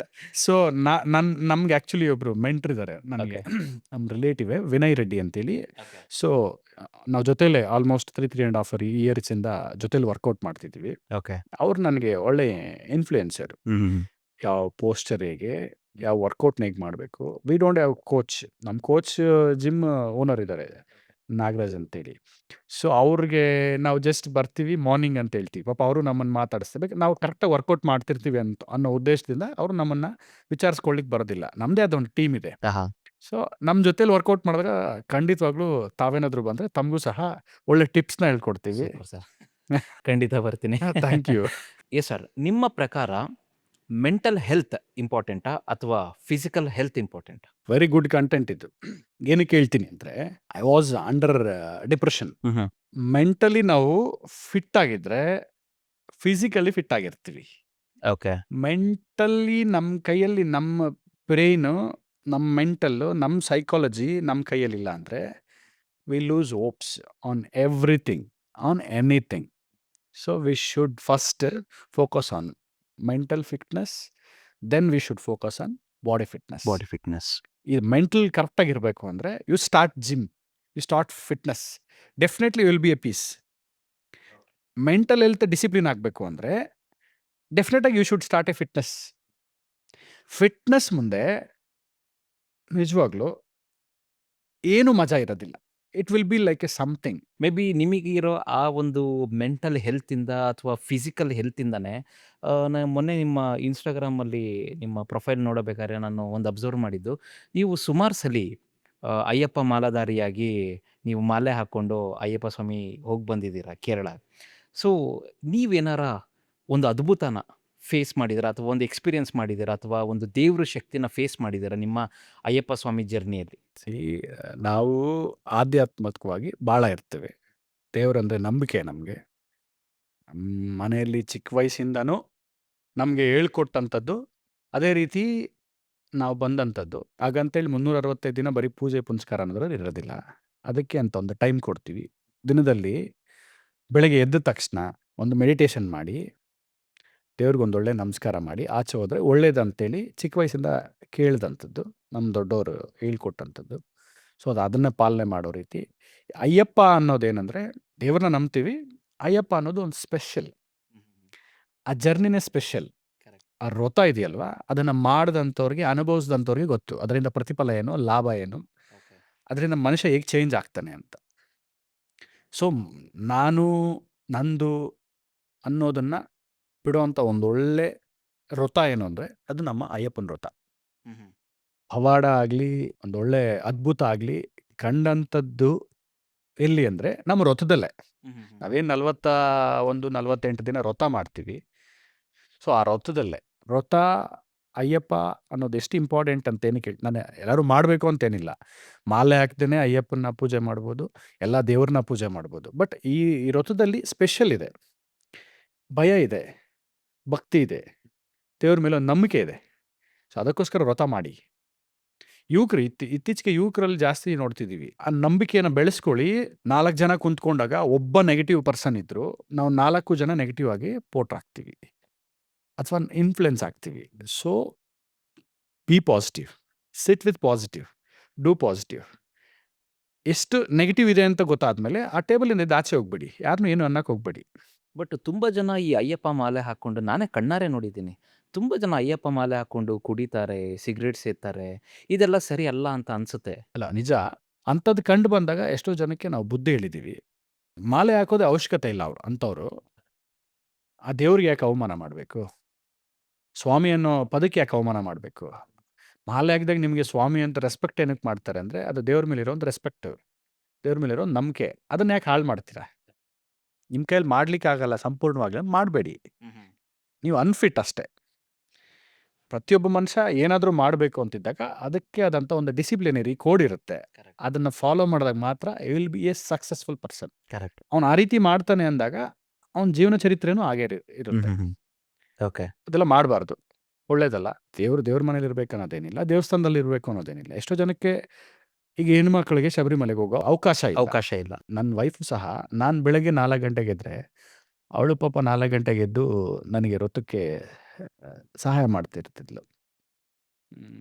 ನಾನು ಹೇಳೋಕ್ಕೆ ಮುಂಚೆ ಅರ್ಧ ಗಂಟೆ ಬೇಗನೆ ಹೇಳಿ, ಕ್ಲೀನ್ ಮಾಡಿ, ಸಾರಿಸಿ, ದೇವರಿಗೆ ಪೂಜೆಗೆ ಅಲಂಕಾರ ಎಲ್ಲ ಮಾಡಿ ನನಗೆ. ಸೊ ಆ ರೀತಿ ಏನಂದರೆ, ನಾವು ಹೇಗಿರ್ತೀವೋ ಫ್ಯಾಮಿಲಿ ಆಗಿರುತ್ತೆ, ಮಕ್ಕಳಾಗಿರ್ತಾರೆ. ಆ ಮಕ್ಕಳ ನೋಡಿ ನಮ್ಮ ಮಕ್ಕಳು ಇನ್ನು ಬರುವಂಥ ಫ್ಯಾಮಿಲಿ ಏನಿದೆಯೋ ಅದನ್ನ ಕಲಿತಾರೆ. ಕರೆಕ್ಟ್. ನಾವು ಒಬ್ಬರು ನೆಗೆಟಿವ್ ಆಗಿದ್ದರೆ ಬಿ ಡೆಸ್ಟ್ರಾಯ್ಡ್ ಅಷ್ಟೇ. ನೀವು ಇಷ್ಟು ಸಲ ಶಬರಿಮಲೆಗೆಲ್ಲ ಹೋಗಿದ್ದೀರಾ. ಸೊ ಈ ಶಬರಿಮಲೆಗೆ ಹೋದಾಗ ಪರ್ಟಿಕ್ಯುಲರ್ ಆಗಿ ಇಂಥದ್ದು ಪ್ಲೇಸ್ ನೋಡಬೇಕು ಅಥವಾ ಏನಾರ ಒಂದು ಮರೆಮಾಚಿರುವಂಥ ಸತ್ಯ ಶಬರಿಮಲೆಯಲ್ಲಿ ಇದೆಯಾ? ಭಾಳ ಜನಕ್ಕೆ ಶಬರಿಮಲೆಯಲ್ಲಿ ಗೊತ್ತಿಲ್ಲದೆ ಇರುವಂಥ ಒಂದು ಜಾಗ, ಒಂದು ಸತ್ಯ ಏನಂದರೆ, ಎಲ್ಲ ಏನು ಮಾಡ್ತಾರೆ, ಮಾಲೆ ಹಾಕ್ತಾರೆ, ವ್ರತ ಮಾಡ್ತಾರೆ, ಯಾತ್ರೆಗೆ ಹೋಗ್ತಾರೆ, ಪಂಪಲ್ಲಿ ಮುಳುಗ್ತಾರೆ, 18 ಮೆಟ್ಲು ಮೇಲೆ ಹೋಗ್ತಾರೆ, 18 ಮೆಟ್ಲು ಏರ್ತಾರೆ, ಅಯ್ಯಪ್ಪನ ಮನೆ ದೇವರಾದಂಥ ಮಾಳಿಗೆ ಪರ್ವತಮ್ಮ ದೇವಿ ದರ್ಶನ ಮಾಡಿ ಬಂದ್ಬಿಡ್ತಾರೆ. ಇಲ್ಲಿ ಇನ್ನೊಂದೇನೆಂದರೆ, ಅಯ್ಯಪ್ಪನ ಜೀವ ಸಮಾಧಿ ಇದೆ. ಇದು ನಿಮಗೆ ಗೊತ್ತಾ? ಅಂದರೆ ಈಗ ಶಬರಿ ಅವರು ಅಲ್ಲಿ ಬಂದು ಅಯ್ಯಪ್ಪ ಅವರು ಅಲ್ಲಿ ಸ್ಥಾಪನೆ ಆಗಿರೋದು ಅಂತ ಗೊತ್ತು. ಬಟ್ ಇದು ಆ್ಯಕ್ಚುಲಿ ಗೊತ್ತಿಲ್ಲದಿರೋ ವಿಚಾರ ನಿಮಗೆ, ಅದಕ್ಕೆ ಹೇಳ್ತಿದ್ದೀನಿ. ಭಾಳ ಜನ ವ್ರತ ಮಾಡಿ ಹೋಗಿ ಬರೋಂಥವ್ರಿಗೆ ಗೊತ್ತಿಲ್ಲದಿರೋ ವಿಚಾರ, ತಮಗೂ ಸಹ ಈಗ ಗೊತ್ತಿಲ್ಲ ಅಂತ ಹೇಳ್ತೀರಾ, ಅದಕ್ಕೆ ಹೇಳ್ತಿದ್ದೀನಿ. ಶಬರಿಮಲೆಯಲ್ಲಿ ಮಾಳಿಗೆ ಪರ್ವತಮ್ಮ ತಾಯಿಯ ದೇವಸ್ಥಾನದ ಗರ್ಭಗುಡಿಯ ಹಿಂದುಗಡೆ ಮಣಿಮಂಟಪ ಅಂತ ಒಂದು ಜಾಗ ಇದೆ. ಆ ಮಣಿಮಂಟಪದಲ್ಲಿ ಅಯ್ಯಪ್ಪನ ಜೀವ ಸಮಾಧಿ ಇದೆ. ಸೊ ಅದಕ್ಕೆ ಅಂತ ಒಂದು ರಿಚುವಲ್ಸ್ ಇದೆ. ಪ್ರತಿ ವರ್ಷನೂ ಜನವರಿ 14ರಿಂದ 19ನೇ ತಾರೀಕು 5 ದಿನ ಒಂದು ಪೂಜೆ ನಡೆಯುತ್ತೆ. ಕಾಡು ಜನ ಅಂದರೆ ಅಯ್ಯಪ್ಪನಿಗೆ ಕಾಡಲ್ಲಿ ಇದ್ದಂಥ ಒಂದು ಸಂಬಂಧದ ಜನ, ಕುರುಪ್ಪು ಅನ್ನೋ ಒಂದು ಫ್ಯಾಮಿಲಿ, ಆ ಜನ ಆ ಆಚರಣೆಯನ್ನು ಮಾಡ್ತಾರೆ. ಓಕೆ. ಸೊ ನನಗೂ ಸಹ ಈ ವಿಚಾರ ಗೊತ್ತಿರಲಿಲ್ಲ. ಕಳೆದ 3-4 ವರ್ಷದ ಹಿಂದುಗಡೆ ಇಲ್ಲಿ ನಮ್ಮ ಅಂಕುಶ್ ಅಂತೇಳಿ ಗುರುಸ್ವಾಮಿ, ತುಂಬ ಬೇಕಾಗಿರೋ ಹುಡುಗ, ನನಗೆ ತಮ್ಮನ ಸಮಾನ. ನಮ್ಮ ತಂದೆ ಅವ್ರ ತಂದೆ ಎಲ್ಲ ಸ್ನೇಹಿತರು. ಆ ಹುಡುಗ ಮುಖಾಯವಾಗಿ ನಮಗೆ ಮಣಿಮಂಟಪ ಅನ್ನೋದೊಂದಿದೆ. ಭಾಳ ಪವರ್ಫುಲ್ ಪ್ಲೇಸ್ ಇದು. ಅಲ್ಲಿ ಒಂದು 10 ನಿಮಿಷನಾದರೂ ಕುಂತು ಧ್ಯಾನ ಮಾಡಿದ್ರೆ ಭಾಳ ಒಳ್ಳೆಯದು. ಆ ಪಾಸಿಟಿವ್ ಎನರ್ಜಿ ಬೇರೆ ಅಂತೇಳಿ. ಆಮೇಲೆ ಎಲ್ಲರಿಗೂ ಏನು ಗೊತ್ತು ಅಂದರೆ, ಮಕರ ಜ್ಯೋತಿ ಜನವರಿ 14 ಅಥವಾ 15ಕ್ಕೆ ಆಚರಿಸ್ತಾರೆ. ಅವತ್ತು ಲಾಸ್ಟು, ಅದೇ ಶಬರಿಮಲೆ ದೊಡ್ಡ ಹಬ್ಬ ಅಂತೇಳಿ. ಅವತ್ತು ಸ್ಟಾರ್ಟ್ ಆಗೋದು, ಓಕೆ. ಅವತ್ತು ಆಗೋದಲ್ಲ, ಜ್ಯೋತಿ ಆದಮೇಲೆ ಸ್ಟಾರ್ಟ್ ಆಗುತ್ತೆ ಹೊಸ ಹಬ್ಬ. ಸೊ ಅದೇ ಗುರುತಿ ಅಂತೇಳಿ ಜನವರಿ 19ಕ್ಕೆ ಲಾಸ್ಟ್ ಆಗುವಂಥ ಹಬ್ಬ. ಕಳೆದ 3 ವರ್ಷಗಳಿಂದ ಆ ಆಚರಣೆಯಲ್ಲಿ ನಾನು ಸಹ ಭಾಗಿಯಾಗ್ತಿದ್ದೇನೆ. ಅಲ್ಲಿ ಭದ್ರಕಾಳಿ ತಾಯಿಗೆ ಪೂಜೆ ಮಾಡ್ತಾರೆ ಅವರು. ಲಾಸ್ಟ್ನೇ ದಿನ 19ನೇ ತಾರೀಕು ತುಂಬ ವಿಶೇಷವಾದ ಪೂಜೆ. ದೇವರಿಗೆ ಎಲ್ಲ ಭೂತಗಣಗಳನ್ನ ಕರೆದು ಅಲ್ಲಿ ಕುಂಡ್ರಿಸಿ, ಅವ್ರಿಗೆ ನಾವೇನೀಗ ಎಲ್ಲಾರನ್ನೂ ಒಂದು ಆಚರಣೆ ಆದಮೇಲೆ ಥ್ಯಾಂಕ್ಸ್ ಹೇಳ್ತೀವಿ. ಕರೆಕ್ಟ್. ಇಷ್ಟು ಜನ ಭಕ್ತಾದಿಗಳು ಬಂದಿದ್ದಾರೆ, ಅವ್ರನ್ನೆಲ್ಲ ಸುರಕ್ಷಿತವಾಗಿ ವಾಪಸ್ ನಿನ್ನ ಹತ್ರ ಕರೆಸ್ಕೊಂಡು ವಾಪಸ್ ಮನೆಗಳಿಗೆ ಕಳಿಸ್ಕೊಟ್ಟಿದೀಯಾ, ಸೊ ಇದಕ್ಕೆ ನಿನಗೆ ನಮನ ಅಂತ ಹೇಳಿ ಅವರೊಂದು ಲಾಸ್ಟ್ ಪೂಜೆಯನ್ನು ಮಾಡ್ತಾರೆ ಭದ್ರಕಾಳಿಗೆ. ಓಕೆ. ಸೊ ಆ ಜಾಗವನ್ನ, ಅಯ್ಯಪ್ಪನ್ನ ಕಾಯೋದೆ ಭದ್ರಕಾಳಿ ತಾಯಿ. ಏನು ನಮ್ಮ ಮಾಳಿಗೆ ಪರ್ವತಮ್ಮ ಅಂತ ಹೇಳ್ತಿದ್ದೀವೋ, ಆ ಮುಖೇನವಾಗಿ ಆ ತಾಯಿ ಆ ಸ್ಥಳವನ್ನು ಕಾಯ್ತಾ ಇದ್ದಾಳೆ. ಇದು ಭಾಳ ಜನಕ್ಕೆ ಗೊತ್ತಿಲ್ಲದಿರೋಂಥ ವಿಚಾರ. ಓಕೆ. ಸೊ ನೆಕ್ಸ್ಟ್ ಟೈಮ್ ಯಾರೇ ಶಬರಿಮಲೆ ಯಾತ್ರೆಗೆ ಹೋದರೂ ಸಹ ದಯವಿಟ್ಟು ಮಣಿಮಂಟಪನ ಮಿಸ್ ಮಾಡ್ಕೊಳಕ್ಕೆ ಹೋಗಬೇಡಿ. ತುಂಬ ಇಂಟ್ರೆಸ್ಟಿಂಗ್ ಆಗಿದೆ. Yes sir. ಓಕೆ, ನಿಮ್ಮ ಕಡೆಯಿಂದ ಒಳ್ಳೆ ಅಭಿಪ್ರಾಯನೇ ದೇವ್ರ ಬಗ್ಗೆ. If I am not wrong, education ಬಗ್ಗೆನೂ ನಿಮಗೆ ಒಂದು ಸ್ವಲ್ಪ ನಾಲೆಡ್ಜ್ ಇದೆ ಅಂತ ನಾನು ಅಂದ್ಕೊಳ್ತೀನಿ. ಸೊ ಎಜುಕೇಷನ್ ಬಗ್ಗೆ ಒಂದು ಕ್ವಶನ್ ಕೇಳ್ಬೋದಾ ನಿಮಗೆ? ಅಲ್ಲ, ಖಂಡಿತವಾಗಿ. ಓಕೆ. ಸೊ ಇವಾಗ ಎಜುಕೇಷನ್ ಅನ್ನೋದು ಏನಾಗಿದೆ, ಇದು ಅಷ್ಟೇ. ಇದು ನನ್ನ ಅಭಿಪ್ರಾಯ. ಹಾಗೆ ಸಮಾಜದಲ್ಲಿ ಇವಾಗ ನಡೀತಾ ಇರೋದು, ಅಟ್ ಪ್ರೆಸೆಂಟ್ ನಡೀತಾ ಇರೋದು, ಯಾರಾರ ಬಂದು ನನಗೆ ಇಂಡಿಯಾದಲ್ಲಿ ಓಪನ್ ಮಾಫಿಯಾ ಯಾವ್ದು ನಡೀತಾ ಇದೆ ಅಂತ ಹೇಳಿದ್ರೆ, ನಾನು ರಾಜಾರೋಷವಾಗಿ ಹೇಳ್ತೀನಿ, ಇಂಡಿಯಾದಲ್ಲಿ ನಂಬರ್ 1 ಓಪನ್ ಮಾಫಿಯಾ ನಡೀತಾ ಇರೋದೇ ಎಜುಕೇಷನ್ ಅಂತ ಹೇಳ್ಬಿಟ್ಟು. ಯಾಕೆಂದರೆ ಇವಾಗೆಲ್ಲ CBSE ಆಗಿರ್ಬೋದು, ICSE ಆಗಿರ್ಬೋದು, ನಾವೊಂದು ಮಕ್ಕಳನ್ನ ಸೇರಿಸ್ಬೇಕು ಅಂದರೆ 4 ಲಕ್ಷ 5 ಲಕ್ಷ ಎಲ್ಲ ಹೇಳ್ತಾರೆ. ಸೊ ಎಜುಕೇಷನ್ ಅನ್ನೋದು ಇಷ್ಟರ ಮಟ್ಟಿಗೆ ಬಿಸ್ನೆಸ್ ಆಗಿದೆ ಅನ್ನೋದು ತುಂಬ ಆಶ್ಚರ್ಯ ಆಗುತ್ತೆ. ಭಾಳ ಜನ ಪೋಷಕರಿಗೆ ಅದು ಇನ್ಫ್ಲುಯೆನ್ಸ್ ಆಗ್ತಿರೋವಂಥದ್ದು ಇವತ್ತಿನ ದಿನ. ನಾನು ಇದ್ರ ಬಗ್ಗೆ ಎರಡೂ ಹೇಳಲಿಕ್ಕೆ ಈಗ ಬಯಸೋದಿಲ್ಲ. ಆದರೆ ನಾನು ಈ ವಿಚಾರವಾಗಿ ಒಂದು ಇನ್ಸಿಡೆಂಟ್ ಹೇಳ್ಬೋದಾ ತಮ್ಮಲ್ಲಿ? ಹಾಂ, ಹೇಳಿ. ಖಂಡಿತ, ಖಂಡಿತ. ಹೇಳ್ತೀನಿ. ನನ್ನ ಮಗ ದೊಡ್ಡ ಮಗ. ಸೊ ನನ್ನ ದೊಡ್ಡ ಮಗನಿಗೆ ಇಲ್ಲೇ ಅವನು ತುಂಬ ಗೊತ್ತಿರುವಂಥ ಸ್ಕೂಲು. ಆ ಸ್ಕೂಲ್ಗೆ ನಾವೆಲ್ಲ ಮಕ್ಕಳನ್ನ ಸೇರಿಸಿದಾಗ ಆಗ್ತಾನೆ ಅವರು ಸ್ಟಾರ್ಟಪ್ ಮಾಡಿದಂಥ ಸ್ಕೂಲು. ನಮ್ಮ ಫ್ಯಾಮಿಲಿ, ಫ್ರೆಂಡ್ಸು ನೂರಾರು ಜನ ಓದಂಥ ಸ್ಕೂಲು. ಆ ಸ್ಕೂಲ್ನಲ್ಲಿ ಪ್ರಿ KGಯಿಂದ 9th ಸ್ಟ್ಯಾಂಡರ್ಡ್‌ವರೆಗೂ ನನ್ನ ಮಗ ಅಲ್ಲೇ ಓದಿರ್ತಾನೆ. ಆ ಸ್ಕೂಲಲ್ಲಿ ಒಂದು ಇನ್ಸಿಡೆಂಟ್ ನಡೆಯುತ್ತೆ. ನನ್ನ ಮಗ ಆವ್ರೇಜ್ ಕಿಡ್. ಹಾಗಂತೇಳಿ ನನಗೇನು ಲೋ ಅನ್ನಿಸಲ್ಲ. ನನ್ನ ಮಗ ಓದ್ತಾನೆ ಸಾಕು. ಫಸ್ಟ್ ಕ್ಲಾಸ್ ಬರೋನು ಮಕ್ಕಳು, ಡಿಸ್ಟಿಂಕ್ಷನ್ ತಗೊಳ್ಳೋರು ಮಕ್ಕಳು, ಓದದೇ ಇರೋವಂಥವ್ರು ಕಡಿಮೆ ಅಂತ ಹೇಳೋದೆಲ್ಲ ಸುಳ್ಳು. ಖಂಡಿತ. ಓದಬೇಕು. ಎಷ್ಟು ಹೌದು. ಬೇಕೋ ಅಷ್ಟು ಓದಬೇಕು. ಖಂಡಿತ. ಸೊ ನನ್ನ ಮಗ ಸ್ಪೋರ್ಟ್ಸ್ ಪ್ಲೇಯರ್, ಅವನು ಕ್ರಿಕೆಟ್ ಪ್ಲೇಯರು. ಆ ರೀಸನ್‌ಗೋಸ್ಕರ ಅವನ ಇಂಟ್ರೆಸ್ಟ್ ಇದರಲ್ಲಿ ಜಾಸ್ತಿ ಇರೋದ್ರಿಂದ ಓದ್ರ ಕಡೆ ಕಡಿಮೆ. ಸ್ಕೂಲ್ನಲ್ಲಿ ಒಂದು ದಿವಸ ಫೋನ್ ಬರುತ್ತೆ. 9th ಸ್ಟ್ಯಾಂಡರ್ಡ್ ಅವನು ಸ್ಟೆಪ್ ಇನ್ ಆದಾಗ. ಫೋನ್ ಮಾಡಿ, "ನೀವು ಸ್ಕೂಲಿಗೆ ಬರ್ಬೇಕು ಸರ್" ಅಂತ ಕರೀತಾರೆ. ನಾವು ಹೋಗ್ತೀವಿ. ಮಗನ್ನ ಸಹ ಕರ್ಕೊಂಡು ಹೋಗ್ತೀನಿ. ಅದೇ ರೀತಿ ನನ್ನ ಮಗನಿಗೆ ಒಬ್ಬರು ಅಕಾಡೆಮಿಕ್ ಮೆಂಟರ್ ಹೇಮಂತ್ ಅಂತ ಹೇಳಿದ್ದಾರೆ. ಅವರು ಈ ಹೇಮಂತ್ ಸ್ಟಡೀಸ್ ಅಂತೇಳಿ ಒಂದು ಅಕಾಡೆಮಿಕ್ ಇಟ್ಕೊಂಡು ಟ್ಯೂಷನ್ಸ್ ಹೇಳ್ಕೊಡ್ತಾರೆ. ಸೊ ಅವ್ರನ್ನ ಕರ್ಕೊಂಡು ಹೋದೆ. ಅವನ್ನ ಆ್ಯಕ್ಚುಲಿ 8th ಸ್ಟ್ಯಾಂಡರ್ಡಿಂದ ಅಲ್ಲಿ ಸೇರಿಸಿರ್ತೀನಿ ಅವ್ರ ಹತ್ರ. ನನಗೆ ತುಂಬ ಬೇಕಾದವ್ರು ಅಂತೇಳಿ. ಅವ್ರನ್ನ ಕರ್ಕೊಂಡು ಹೋದೆ. ಅಲ್ಲಿ ಏನಾಯ್ತಂದ್ರೆ, ನಿಮ್ಮ ಮಗ ನಮ್ಮ ಮಾರ್ಕ್ಸ್ ರೇಟ್‌ಗೆ ರೀಚ್ ಆಗ್ತಿಲ್ಲ.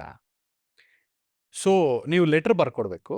ಅವನೇನಾದರೂ 85 ಎಬೋವ್ ತೊಗೊಂಡಿಲ್ಲ ಅಂದರೆ ನೆಕ್ಸ್ಟ್ ಫಸ್ಟ್ ಟರ್ಮ್‌ನಲ್ಲಿ ನಾವು ಅವನ್ನ ಡಿಪ್ರಮೋಟ್ ಮಾಡ್ತೀವಿ. ಇಲ್ಲಾಂದರೆ ನೀವು ಚಾಯ್ಸ್ ನಿಮಗೆ ಅಂತೇಳಿ. ತುಂಬ ಬೇಜಾರಾಗ್ತದೆ ನನಗೆ. ಸ್ಕೂಲ್ ಹೆಸರು ನಾನು ಹೇಳಲಿಕ್ಕೆ ಬಯಸೋದಿಲ್ಲ. ಸೊ ನನಗೇನು ಅನ್ನಿಸುತ್ತೆ ಅಂದರೆ, ನಾವು ಓದೋ ಟೈಮಲ್ಲೇ ಸ್ಕೂಲ್ಗಳು ಚೆನ್ನಾಗಿತ್ತಲ್ವ. ನಮಗೆ ನಮ್ಮ ಸೀರಿಯಸ್ಲಿ. ಪೇರೆಂಟ್ಸ್ ಆಗಲಿ, ನಮ್ಮ ಟೀಚರ್ಸ್ ಆಗಲಿ, ನಮ್ಮ ಸ್ಕೂಲ್ನವರಾಗಲಿ, ಓದಲಿಲ್ಲ ಅಂದರೆ ಟಿ ಸಿ ಕೊಟ್ಟು ಕಳ್ಸೋಣ, ಓದಲಿಲ್ಲ ಅಂದರೆ ಡಿಪ್ರಮೋಟ್ ಮಾಡೋಣ, ಓದಲಿಲ್ಲ ಅಂತೇಳಿ ಕಾರ್ನರ್ ಮಾಡೋಣ ಅನ್ನೋದು ಅನಿಸ್ಲಿಲ್ಲ. ಹೌದು. ನನ್ನ ಮಗ ಸ್ವಲ್ಪ ಯಾಕೋ ಡಲ್ ಕಾಣ್ತಿದ್ದ. ನನಗೆ ಆ್ಯಕ್ಚುಲಿ ಅನ್ನಿಸ್ತಿತ್ತು.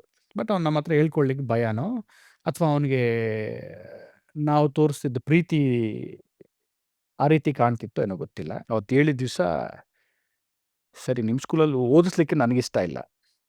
ಅಲ್ಲಿ ಜಸ್ಟ್ ಟೇಕ್ ಹಿಮ್ ಔಟ್" ಅಂತ ಹೇಳ್ಬಿಟ್ಟು ಬಂದ್ಬಿಟ್ಟೆ. ನನ್ನ ಮಗನ ಮೆಂಟರ್‌ನ ಕೇಳಿದೆ, ಹೇಮಂತ್ ಅವ್ರನ್ನ. "ಸರ್, ನಿಮ್ಮ ಡಿಸಿಷನ್ ಮೇಲೆ ನಾನು ಇರ್ತೀನಿ. You don't worry, I am there" ಅಂದರು. That's enough. ಎದ್ದು ಅಲ್ಲಿಂದ ಬಂದೆ. ಅವತ್ತು ಓದೋನು ಇನ್ನು ಆ ಸ್ಕೂಲ್ಗೆ ಇವತ್ತವರೆಗೂ ಹೋಗಲಿಲ್ಲ. ನನ್ನ ಮಗ 10th ಆಗಿ ಫಸ್ಟ್ ಇಯರ್ ಅಡ್ಮಿಷನ್ ಆಯಿತು. ಅಂದರೆ ಅಲ್ಲಿಂದ ನಿಮ್ಮ ಮಗನ ಬೇರೆ ಸ್ಕೂಲಿಗೆ ಸೇರಿಸಿದ್ದೀರಾ? ಕರ್ಕೊಂಡೇ ಬಂದ್ಬಿಟ್ಟೆ ಆಚೆ ಅಲ್ಲಿಂದ. ಓಕೆ. ಇಲ್ಲೊಂದು ಇದೆ. ಹಾಂ. ನನ್ನ ಮಗ ಹೋಮ್ ಸ್ಕೂಲಿಂಗ್ ಮಾಡಿ ಓಕೆ. 10th ಮುಗಿಸಿ ಇವತ್ತು ಕ್ರೈಸ್ಟ್ ಜೂನಿಯರ್ ಕಾಲೇಜಲ್ಲಿ ಅಡ್ಮಿಷನ್ ಆದ. ಓಹ್! ಅಂದರೆ ಇವಾಗ ಹೋಮ್ ಸ್ಕೂಲಿಂಗ್ ಅಂದರೆ ನಮ್ಮ ಇಂಡಿಯನ್ ಎಜುಕೇಷನ್ ಸಿಸ್ಟಮಲ್ಲಿ ಈ ಹೋಮ್ ಸ್ಕೂಲಿಂಗಿಗೆಲ್ಲ ಸಪೋರ್ಟ್ ಮಾಡ್ತಾರಾ? ಹೋಮ್ ಸ್ಕೂಲಿಂಗ್ ಕೆಟ್ಟದು ಅಂತ ನಾನು ಹೇಳಲ್ಲ, ಒಳ್ಳೆಯದು ಅಂತ ನಾನು ಹೇಳಲ್ಲ. ಅದನ್ನು ಹೇಗೆ ಬಳಸ್ಕೋಬೇಕು, ಯಾವ ರೀತಿ. ಈಗ ಸ್ಕೂಲಲ್ಲಿ ಕಾರ್ನರ್ ಮಾಡಿದ್ರು, ಏನು ಮಾಡಲಿ ನಾನು? ಕರೆಕ್ಟು. ಬೇರೆ ಕಡೆ ಎಲ್ಲಾದರೂ ಸೇರಿಸ್ಬೇಕಾ? ಇವನು ಅಲ್ಲ, ಆ ವಾತಾವರಣಕ್ಕೆ ಅಡ್ಜಸ್ಟ್ ಅಡ್ಜಸ್ಟ್ ಆಗಬೇಕಾ? ಆಗಬೇಕಾಗುತ್ತೆ. ಅಲ್ಲಿಂದ ಮತ್ತೆ ಅವನಿಗೆ ರೀಸ್ಟಾರ್ಟ್. ಪ್ರೆಷರ್ ಜಾಸ್ತಿನಾ? ನನ್ನ ಮಗ ಡಿಪ್ರೆಸ್ಗೆ ಹೋಗ್ತಾನೆ. ಅವನಿಗೆ ಸಮಸ್ಯೆ ಆಗ್ತದೆ. ಹೆಚ್ಚು ಕಡಿಮೆ ಆದರೆ ನಾವೇ ಕರೆಕ್ಟ್. ಅದರ ಪ್ರತಿಫಲವನ್ನು ಅನುಭವಿಸುವಂಥವ್ರು. ಕರೆಕ್ಟ್. ಸ್ಕೂಲವ್ರಿಗೂ ಏನಿಲ್ಲ, ಅವ್ರಿಗೆ ಫೀಸ್ ಕಟ್ತೀವಿ, ಫೀಸ್ ತಗೊಳ್ತಾರೆ. ಲಕ್ಷ ಕಟ್ತೀವಿ, ತಗೊಳ್ತಾರೆ. ಅವ್ರಿಗೆ ಸಮಸ್ಯೆ ಇಲ್ಲ. ಎತ್ತಂಥವ್ರಿಗೆ ನಮಗೆ ಸಮಸ್ಯೆ. ನಮ್ಮ ಹೌದು. ಮಕ್ಕಳು ನಮ್ಮ ಮುಂದೆ ಚೆನ್ನಾಗಿರಲಿ ಅಂತ ಮಾಡ್ತೀವಿ. ಹೌದು. ಇದನ್ನ ಸ್ಕೂಲ್ನವರು ಸಹ ಮಕ್ಕಳನ್ನ ಕಾರ್ನರ್ ಮಾಡೋದು ಬಿಟ್ಟು, ಓದೋದ್ರ ಜೊತೆಗೆ ಆಡೋದನ್ನು ಕೊಟ್ಟು, ಸ್ಪೋರ್ಟ್ಸ್ ಅನ್ನೋದನ್ನ ಕೊಟ್ಟು ಚೆನ್ನಾಗಿ ನೋಡ್ಕೊಂಡಷ್ಟು ಒಳ್ಳೇದಾಗ್ತದೆ. ಸೊ ಇದೊಂಥರ ಚಾಲೆಂಜ್ ಆಗಿತ್ತು. ನಾನು ಅವ್ನಿಗೆ ಮೋಟಿವ್ ಮಾಡ್ಕೊಂಡೇ ಬರ್ತಿದ್ದೆ, ಪ್ರೆಷರ್ ಆಗ್ತಿರ್ಲಿಲ್ಲ. ನಾನೊಂದು ದಿವಸ ಬೈದಿಲ್ಲ ಅವನಿಗೆ, ಹೀಗಾಯ್ತು ಅಂತೇಳಿ. ಭಾಳ ಜನ ಪೇರೆಂಟ್ಸು ಸಿಟ್ಟಾಗ್ತಾರೆ, ಹೌದು, ರಿಯಾಕ್ಟ್ ಆಗ್ತಾರೆ. Shouldn't. We correct. Should treat them like a friend. So ಇದಕ್ಕೊಂದು ಇನ್ನೊಂದು ವಿಚಾರ ಹೇಳ್ತೀನಿ. ನಮ್ಮ ಕೃಷ್ಣರಾಜ್ ಅವರು ಇದಾರಲ್ವಾ, ನಮ್ಮ ರೆಬಲ್ ಸ್ಟಾರ್, ಹೌದು, ಅವ್ರು ನನಗೊಂದು ವಿಚಾರ ಹೇಳ್ತಿದ್ರು ಯಾವಾಗಲೂ. ಮಕ್ಕಳನ್ನ ಬೆಳೆಸೋದು ಒಂದು ಕಲೆ. ಹುಟ್ಟು ಮಗುವಿಂದ 6 ವರ್ಷದವರೆಗೂ ದೇವ್ರಾಗಿ ನೋಡಬೇಕು. 6ರಿಂದ 18ವರೆಗೂ ಕೆಲಸದವನಾಗಿ ನೋಡಬೇಕು. ಕೆಲಸದವನಾಗಿ ಅಂದರೆ ಕೆಲಸ ಮಾಡಿಸೋದಂಥದ್ದಲ್ಲ, ಜವಾಬ್ದಾರಿತ್ವವಾಗಿ ನೋಡಬೇಕು, ಜವಾಬ್ದಾರಿ, ಆಕ್ಟಿವ್ ಆಗಿರೋದು. ಆಕ್ಟಿವ್ ಆಗಿರಬೇಕು. ಓಕೆ. ತಪ್ಪು ಮಾಡಿದಾಗ 2 ಹೊಡಿಬೇಕು. ಹೊಡೆಯೋದಂತ ಇನ್ಫ್ಲುಯೆನ್ಸ್ ಮಾಡ್ತಿಲ್ಲ ನಾನು. ತಪ್ಪು ಮಾಡಿದಾಗ ಅವ್ನಿಗೆ 1, 2 ಹೊಡಿಬೇಕು, ಬೈಬೇಕು, ಸರಿ ದಾರಿಲಿ ತಿದ್ದಬೇಕು. 18 ವರ್ಷದಿಂದ ಮಕ್ಕಳನ್ನ ಒಬ್ಬ ಸ್ನೇಹಿತನಾಗಿ ಕಾಣಬೇಕು. ಸೊ ಇದು ವೆರಿ ಇಂಪಾರ್ಟೆಂಟ್. ನಾನು ಅದನ್ನು ಫಾಲೋ ಮಾಡಿದ್ರಿಂದ ನನ್ನ ಮಗನ ಸ್ಪೋರ್ಟಿವ್ ಆಗಿ ತೊಗೊಂಡೆ. ಭಾಳ ಜನ ಪೇರೆಂಟ್ಸ್ಗೆ ಆ ಪೇಷನ್ಸ್ ಇರೋದಿಲ್ಲ. ಅವ್ರ ಕೆಲಸದ ಒತ್ತಡನೋ, ಅವ್ರು ಕಷ್ಟಪಟ್ಟು ಫೀಸ್ ಕಟ್ತಿರ್ತಾರೋ, ಅವ್ರ ವಿಚಾರ ಏನೋ, ಅವ್ರ ಪರಿಸ್ಥಿತಿ ಏನೋ, ಅವ್ರು ಅದನ್ನು ಯಾವ ರೀತಿ ತಗೊಳ್ತಾರೋ, ಯಾರ ಜೀವನದಲ್ಲಿ ಈ ರೀತಿ ಆಗಬಾರ್ದು. ಸೊ ಪೋಷಕರು, ಪೇರೆಂಟ್ಸು ಸ್ಪೋರ್ಟಿವ್ ಆಗಿ ತೊಗೋಬೇಕು. ಕರೆಕ್ಟ್. ಮಕ್ಕಳ ಕೈಲಿ ಆಗಲಿಲ್ಲ ಅಂದಮೇಲೆ ಅವ್ರಿಗೆ ಪ್ರೆಷರ್ ಹಾಕ್ಬಾರ್ದು. ಅವ್ರಿಗೇನು ಇಷ್ಟನೋ ಅದು ಮಾಡಕ್ಕೆ ಬಿಡಿ. ಸರಿ ಹೋಗ್ತಾರೆ ಮಕ್ಕಳು. ಅವ್ನ ಹಣೆ ಬರ್ದಲ್ಲಿ ಬರ್ದಂಗೆ ಆಗ್ತಾನೆ ರೀ. 10th ಆಯಿತು, ಅವ್ನಿಗೆ ಏನು ಬೇಕೋ ಅಷ್ಟು ಪರ್ಸೆಂಟೇಜ್, ಒಳ್ಳೆ ಆವ್ರೇಜ್ ಪರ್ಸೆಂಟೇಜ್ ತೊಗೊಂಡ. ಕ್ರೈಸ್ಟ್ಗೆ ಹೋದ್ವಿ. ನಾನು ಅವನ್ನ ಸ್ಪೋರ್ಟ್ಸ್ ಮೇಲೆ ಕಾನ್ಸಂಟ್ರೇಟ್ ಮಾಡಿದ್ದಕ್ಕೆ, ಅವ್ನು ಸ್ವಲ್ಪ ಆಕ್ಟಿವ್ ಆಗಿದ್ದಕ್ಕೆ ಸ್ಪೋರ್ಟ್ಸ್ ಕೋಟಾದಲ್ಲಿ ಸೀಟ್ ಸಿಕ್ತು ಸೂಪರ್. ಕ್ರೈಸ್ಟ್ ಜೂನಿಯರಲ್ಲಿ. ಈಗ Okay. ಜಾಯ್ನ್ ಆದ. ನೆಕ್ಸ್ಟ್ ವೀಕಿಂದ ಕ್ಲಾಸಸ್ಗೂ ಹೋಗ್ತಿದ್ದಾನೆ. Oh, this is what. Nice. So ಮಕ್ಕಳಿಗೆ ಅವ್ರ ಮೇಲೆ ಏನು ಇಂಟ್ರೆಸ್ಟ್ ಇದೆಯೋ ಅದ್ರ ಮೇಲೆ ಅವರಿಗೆ ಅವ್ರ ಪಾಡಿಗೆ ಅವ್ರು ಬಿಟ್ಬಿಟ್ರೆ ಚೆನ್ನಾಗಿರ್ತಾರೆ. ಒಳ್ಳೇದಲ್ವಾ? ಹೌದು. ಈ ಕ್ವಶನ್ ನಾನು ಏನಕ್ಕೆ ಕೇಳಿದೆ ಅಂತ ಹೇಳಿದ್ರೆ, ಮೊನ್ನೆ ರೀಸೆಂಟಾಗಿ CBSE ಅವ್ರದ್ದು ಮಾಡ್ಯೂಲ್ಸ್ ಎಲ್ಲ ಚೇಂಜ್ ಮಾಡಿದ್ರು. ನನಗದು ನೋಡಿ ಭಾಳ ಬೇಜಾರಾಗೋಯ್ತು. ನನಗೊಂಥರ ಡಿಮೋಟಿವೇಟ್ ಥರ ಆಯಿತು. ಏನಕ್ಕೆ ಇದಾಯಿತು ಅಂತ ಹೇಳಿದ್ರೆ, 4th ಸ್ಟ್ಯಾಂಡರ್ಡಿಗೆ ಬೇಸಿಕ್ AI ಹೇಳ್ಕೊಡ್ತಾರಂತೆ, 5th ಸ್ಟ್ಯಾಂಡರ್ಡಿಗೆ ಕೋಡಿಂಗ್ ಹೇಳ್ಕೊಡ್ತಾರಂತೆ. ಮಕ್ಕಳು ಮೆಂಟಲ್ ಸ್ಟೆಬಿಲಿಟಿ ಎಲ್ಲಿಗೆ ಬಂತವಾಗ? ಸೊ ಕೋಡಿಂಗ್, ಒಬ್ಬ 5ನೇ ಕ್ಲಾಸ್ ಸ್ಟೂಡೆಂಟ್ ಕೋಡಿಂಗನ್ನು ಕಲಿಬೇಕು ಅಂದರೆ ಅವನು ಎಷ್ಟು ಪ್ರೆಷರ್ ತಗೋಬೇಕು? 101% ಸತ್ಯ ಇದು. ಅದಕ್ಕೆ ಹೇಳ್ತಿರೋದು, ಮಕ್ಕಳು ಎಷ್ಟು ಓದ್ರೆ ಅಷ್ಟು ಓದಷ್ಟು ಸಾಕು. ಬುಕ್ಕಲ್ಲಿರೋದಲ್ಲ ಓದೋಕ್ಕೆ. ಓದಿಕೆ ಅನ್ನೋದು ಅವ್ನು ಯಾರ ಹತ್ರ ಹೇಗೆ ನಡ್ಕೋಬೇಕು, ಏನನ್ನು ಮಾಡಬೇಕು, ಜೀವನದಲ್ಲಿ ಏನಾಗಬೇಕು, ಮನೆಗೆ ಯಾರಾದರೂ ಬಂದರೆ ಹೇಗೆ ಮಾತಾಡಿಸ್ಬೇಕು, ಫ್ರೆಂಡ್ ಸಿಕ್ಕಿದ್ರೆ ಹೇಗೆ ಹಾಯ್ ಹೇಳಬೇಕು, ಅವ್ರ ಹತ್ರ ಹೇಗೆ ನಡ್ಕೋಬೇಕು, ಒಂದು ಹೆಣ್ಮಗಳು ಸಿಕ್ಕಿದಾಗ ಹೆಣ್ಮಗಳ ಜೊತೆ ಹೇಗೆ ನಡ್ಕೋಬೇಕು ಅನ್ನೋದು ಈಗಲಿಂದ ಕಲಿಸ್ಬೇಕು. ಕರೆಕ್ಟ್. ಇದು ವಿದ್ಯೆ. ಕರೆಕ್ಟ್. ಬುಕ್ಕಲ್ಲಿ ಓದೋದೆಲ್ಲ ವಿದ್ಯೆ ಅಲ್ಲ. ಹೌದು. ನಮ್ಮ ಪ್ರಕಾರವಾಗಿ ನಮ್ಮ ತಂದೆ ತಾಯಿ ಹೇಳ್ಕೊಟ್ಟಿರೋದು, ನಮ್ಮ ದೊಡ್ಡವ್ರು ಹೇಳ್ಕೊಟ್ಟಿರೋದು ಅದು ಕರೆಕ್ಟ್. ನಮಗೆ. ನಾನೇನು ದೊಡ್ಡ ಓದೇನಾಗಲಿಲ್ಲ ಸರ್, ನಾನು ಡಿಸ್ಕಂಟಿನ್ಯೂ ಡಿಗ್ರಿ. ಆದರೆ ನಮ್ಗೆ ಸಂಸ್ಕಾರ, ಸಂಸ್ಕೃತಿ ಕಲಿಸ್ಕೊಟ್ಟಿದ್ದಾರೆ. ಯಾರ ಹತ್ರ ಹೇಗೆ ನಡ್ಕೋಬೇಕು, ಕರೆಕ್ಟ್. ಯಾರಿಗೆ ಹೇಗೆ ರೆಸ್ಪೆಕ್ಟ್ ಮಾಡಬೇಕು ಅಂತೇಳಿ. ನನ್ನ ವೈಫ್ ಸ್ವಲ್ಪ ಡಿಪ್ರೆಸ್ ಆದ್ಲು, ಮಗ ಹಿಂಗೆ ಅಂತೇಳಿ. ಅವಳಿಗೆ ಬುದ್ಧಿ ಹೇಳಿ ಧೈರ್ಯ ಹೇಳಿದೆ, ಡೋಂಟ್ ವರಿ ಮಾ, ಐ ವಿಲ್ ಬಿ ಪರ್ಫೆಕ್ಟ್ ಅಂತ. So she is so happy after joining to the Christ College. So happy. Super. ಇದು ಪೇರೆಂಟ್ಸ್ಗೆ ಇನ್ನೇನು ಬೇಕು? ಹೌದು, ಹೌದು, ಅಷ್ಟೇ. ಹೌದು, ಹೌದು. ಸೊ ಎಲ್ಲೋ ಒಂದು ಹತ್ರ ಸಕ್ಸಸ್ ಆಗ್ತಾರೆ. Just wait for the time. But ಒಳ್ಳೆ ರೀತಿಲಿ, ಒಳ್ಳೆ ದಾರಿಲಿ ಕಳಿಸಿ. ಕರೆಕ್ಟ್. ಇವತ್ತಿನ ದಿನ ಮಕ್ಕಳು ಎಲ್ಲಿ ಎಡುತ್ತಿದ್ದಾರೆ ಅಂದರೆ, ಅವ್ರಿಗೆ 7, 8 ಕ್ಲಾಸ್ ಇಲ್ಲ, ಗೊತ್ತಿಲ್ಲದೆ ಪ್ರೀತಿ, ಅದು ಇದು ಲವ್ ಹಾಗೆ ಹೀಗೆ ಹೋಗ್ತಾರೆ. ಪೇರೆಂಟ್ಸ್ ಹೇಳ್ಕೊಡ್ಬೇಕು ಅದನ್ನು. ಹೌದು. ಒಂದು ಹೆಣ್ಮಗು ಸಿಕ್ಕಿದಾಗ ಹೇಗೆ ನಡ್ಕೋಬೇಕು, ಅವಳಿಗೇನು ರೆಸ್ಪೆಕ್ಟ್ ಮಾಡಬೇಕು, ಆ ಹೆಣ್ಮಗುಗೆ ಒಂದು ವ್ಯಾಲ್ಯೂ ಇರುತ್ತೆ. ನಿಮ್ಮ ತಾಯಿನೂ ಹೆಣ್ಮಗಳು, ನಿಮ್ಮ ಜೊತೆಲಿ ಅಕ್ಕ ತಂಗಿ ಹುಟ್ಟಿದ್ರೆ ಅವಳು ಹೆಣ್ಮಗಳು, ಇನ್ನೊಂದು ಹೆಣ್ಮಗುನ ಹೇಗೆ ನೋಡಬೇಕು ಅಂತ ಏಜ್ ಬರುತ್ತೆ ಪ್ರೀತಿ ಅನ್ನೋದಕ್ಕೆ. ಆ ಏಜಲ್ಲಿ ಮಾಡ್ಕೋಬೇಕು. ಸೊ ಅಲ್ಲಿಂದ ತಪ್ಪಿಬಿಟ್ಟು ನನ್ನ ಮಗ ಓದಲಿಲ್ಲ, ಇದು ಮಾಡ್ದ, ಅದು ಮಾಡ್ದ, ನೀವು ಕಲಿಸಿ. ನೀವು ಬರೀ ಓದೋದ್ರ ಕಡೆ ಯಾಕೆ ಗಮನ ಕೊಡ್ತೀರಾ? ಇಲ್ಲಿ ಕಲಿಸಿ ಎಜುಕೇಷನ್ನ, ಇಲ್ಲಿ ಓದಿಕೆ ಕಲಿಸಿ. 100% ಸರಿ ಹೋಗ್ತಾರೆ. Correct. Sir, one last question ನಿಮಗೆ. ಕೇಳಿ. ಇವತ್ತಿಂದ 10 ವರ್ಷ ಆದಮೇಲೆ ರಂಜಿತ್ ಎಂ ರೆಡ್ಡಿ ಅಂದರೆ ಜನ ಏನನ್ನು ನೆನಪಿಟ್ಕೋಬೇಕು ನಿಮ್ಮಿಂದ? ನಾವು ಭವಿಷ್ಯದಲ್ಲಿ ಏನಾಗ್ತೀವಿ ಅನ್ನೋದು ನಮಗೆ ಗೊತ್ತಿಲ್ಲ. ಇವತ್ತಿನ ದಿನಕ್ಕೆ ನಮ್ಮ ತಂದೆಗೆ ಒಳ್ಳೆ ಮಗನಾಗಿ, ನನ್ನ ಮಕ್ಳಿಗೆ ಒಳ್ಳೆ ಪೇರೆಂಟ್ ಆಗಿ ಉಳಿಯೋದು ನನಗೆ ಭಾಳ ದೊಡ್ಡದು. ಇಷ್ಟೇ. ಓಕೆ. ನಾವು ಆ್ಯಕ್ಚುಲಿ ನೀವಿಲ್ಲಿ ಕರೆದು ಇಲ್ಲಿ ಮಾತಾಡ್ತಿರೋದು, ನಾವಂಥ ಸಾಧನೆ ಏನಿಲ್ಲ. ನಮ್ಮ ಮಟ್ಟಿಗೆ ನಾವೇನೋ ಮಾಡ್ಕೊಂಡು ಬಂದಿದ್ದೀವಿ. ಸಾಧನೆ ಅನ್ನೋದು ಬೇರೆ. ಬಟ್ ಮುಂದೆ ಅವಕಾಶ ಸಿಕ್ಕಿದಾಗ ನೋಡೋಣ. ಓಕೆ. 10 ವರ್ಷ ಆದಮೇಲೆ ನಾನೇನಾಗುವುದು ಅನ್ನೋದಕ್ಕಿಂತ ಇವತ್ತಿನಿಂದ ನಾನು ಹೇಗಿರಬೇಕು ಅನ್ನೋದು ಭಾಳ ಉತ್ತಮ. ಇಂಪಾರ್ಟೆನ್ಸ್ ಆಗುತ್ತೆ. ಕರೆಕ್ಟ್. ಸೊ ಪ್ರತಿಯೊಬ್ಬರಿಗೂ, ಯುವ ಪೀಳಿಗೆಗೆ ನೀವು ಕೆಲಸ ಮಾಡೋದಾಗ್ಲಿ, ವ್ಯಾಪಾರ ಆಗಲಿ ಅಥವಾ ನಿಮ್ಮ ಉದ್ಯೋಗ ವ್ಯವಹಾರದ ಏನರಲ್ಲಾದ್ರೂ ತೊಡಗಿರ್ರಿ. ಡಿಸಿಪ್ಲಿನ್ ಆಗಿರಿ, ಶ್ರಮ ಕೊಡಿ, ಕೆಲಸ ಮಾಡಿ, ಸ್ಮಾರ್ಟಿಂದ ಇರಿ, ಒಂದೊಳ್ಳೆ ಫ್ರೆಂಡ್‌ನ ಇಟ್ಕೊಳ್ಳಿ, ಒಂದೊಳ್ಳೆ ಫ್ಯಾಮಿಲಿ ಜೊತೆ ಟೈಮ್ ಸ್ಪೆಂಡ್ ಮಾಡಿ, ಒಳ್ಳೆ ಇನ್ಫ್ಲುಯೆನ್ಸ್‌ನ ಇಟ್ಕೊಳ್ಳಿ. ಒಬ್ಬ ನೆಗೆಟಿವ್ ಜೊತೆ ಸೇರಬೇಡಿ. ಒಬ್ಬ ನೆಗೆಟಿವ್ ನಿಮ್ಮನ್ನು ಹಾಳು ಮಾಡಿಬಿಡ್ತಾನೆ. ಸೊ 10 ವರ್ಷ ಹೋದ್ಮೇಲೂ ಸಹ ಇವತ್ತಿಂದ 10 ವರ್ಷದವರೆಗೂ ನಾವು ಹೇಗಿರಬೇಕು ಅಂತ ನಾವೇ ಡಿಸೈಡ್ ಮಾಡ್ಕೋ. ನಾವೇ ಡಿಸೈಡ್ ಮಾಡ್ಕೋಬೇಕು. ಸೊ ಅಂದರೆ ಇವಾಗ ನಮ್ಮ ಸುತ್ತ ನಾವು ಯಾವ ಥರ ಜನನ ಇಟ್ಕೊಳ್ತೀವಿ, ನಮ್ಮ 10 ವರ್ಷದ ಭವಿಷ್ಯ ಅದ್ರ ಮೇಲೆ ಡಿಪೆಂಡ್ ಅಂತ ಹೇಳ್ತಾರೆ. ಭಾಳ ಸತ್ಯ. I was with a very big circle. So now I am with a very small circle. Okay. ಕೆಲವು ನಾವು ಮಾಡಿರೋ ಮಿಸ್ಟೇಕ್ಸು, ಸೆಲ್ಫ್ ಮಿಸ್ಟೇಕ್ಸು ಈಗಲೂ ಸಹ ನಮಗೆ ಕೊಕ್ಕೆ ಆಗ್ತಿರ್ತದೆ. ಓಕೆ. ನಾನು ಸ್ವಲ್ಪ ಮಿಸ್ಟೇಕ್ಸ್ ಮಾಡಿರೋದು. I missed some people, some family persons, very closed family persons with my mistake. So ಇವತ್ತು ಆ ಗಿಲ್ಟ್ ಇದೆಯಲ್ವಾ, ಅದು ಯಾರ ಜೀವನದಲ್ಲಿ ಆಗಬಾರ್ದು. ಸೊ ಅದಕ್ಕೇನೆಂದರೆ, ನಿಮ್ಮ ಹತ್ರ 1000 ಜನ 1000 ಥರ ಹೇಳಿ, ನಿಮ್ಮದೇ ಆದ ಆಲೋಚನೆ, ನಿಮ್ಮದೇ ಆದ ಮನಸ್ಥಿತಿ, ನಿಮ್ಮದೇ ಆದ ಒಂದು ದೇವ್ರು ಕೊಟ್ಟಿರ್ತಾನೆ. ಅದನ್ನ ತಿಳ್ಕೊಂಡು ಹೇಗೆ ನಡ್ಕೋಬೇಕು, ಹೇಗಿರಬೇಕು ಅನ್ನೋದಿದ್ದರೆ 10 ಅಲ್ಲ 20 ವರ್ಷ ಆದರೂ ನಾವಾಗಿ ನಾವೇ ಉಳಿತೀವಿ. ನಾವು ದೊಡ್ಡದಾಗೇನು ಸಾಧನೆ ಮಾಡ್ತೀವೋ ಬಿಡ್ತೀವೋ ಸೆಕೆಂಡ್ರಿ.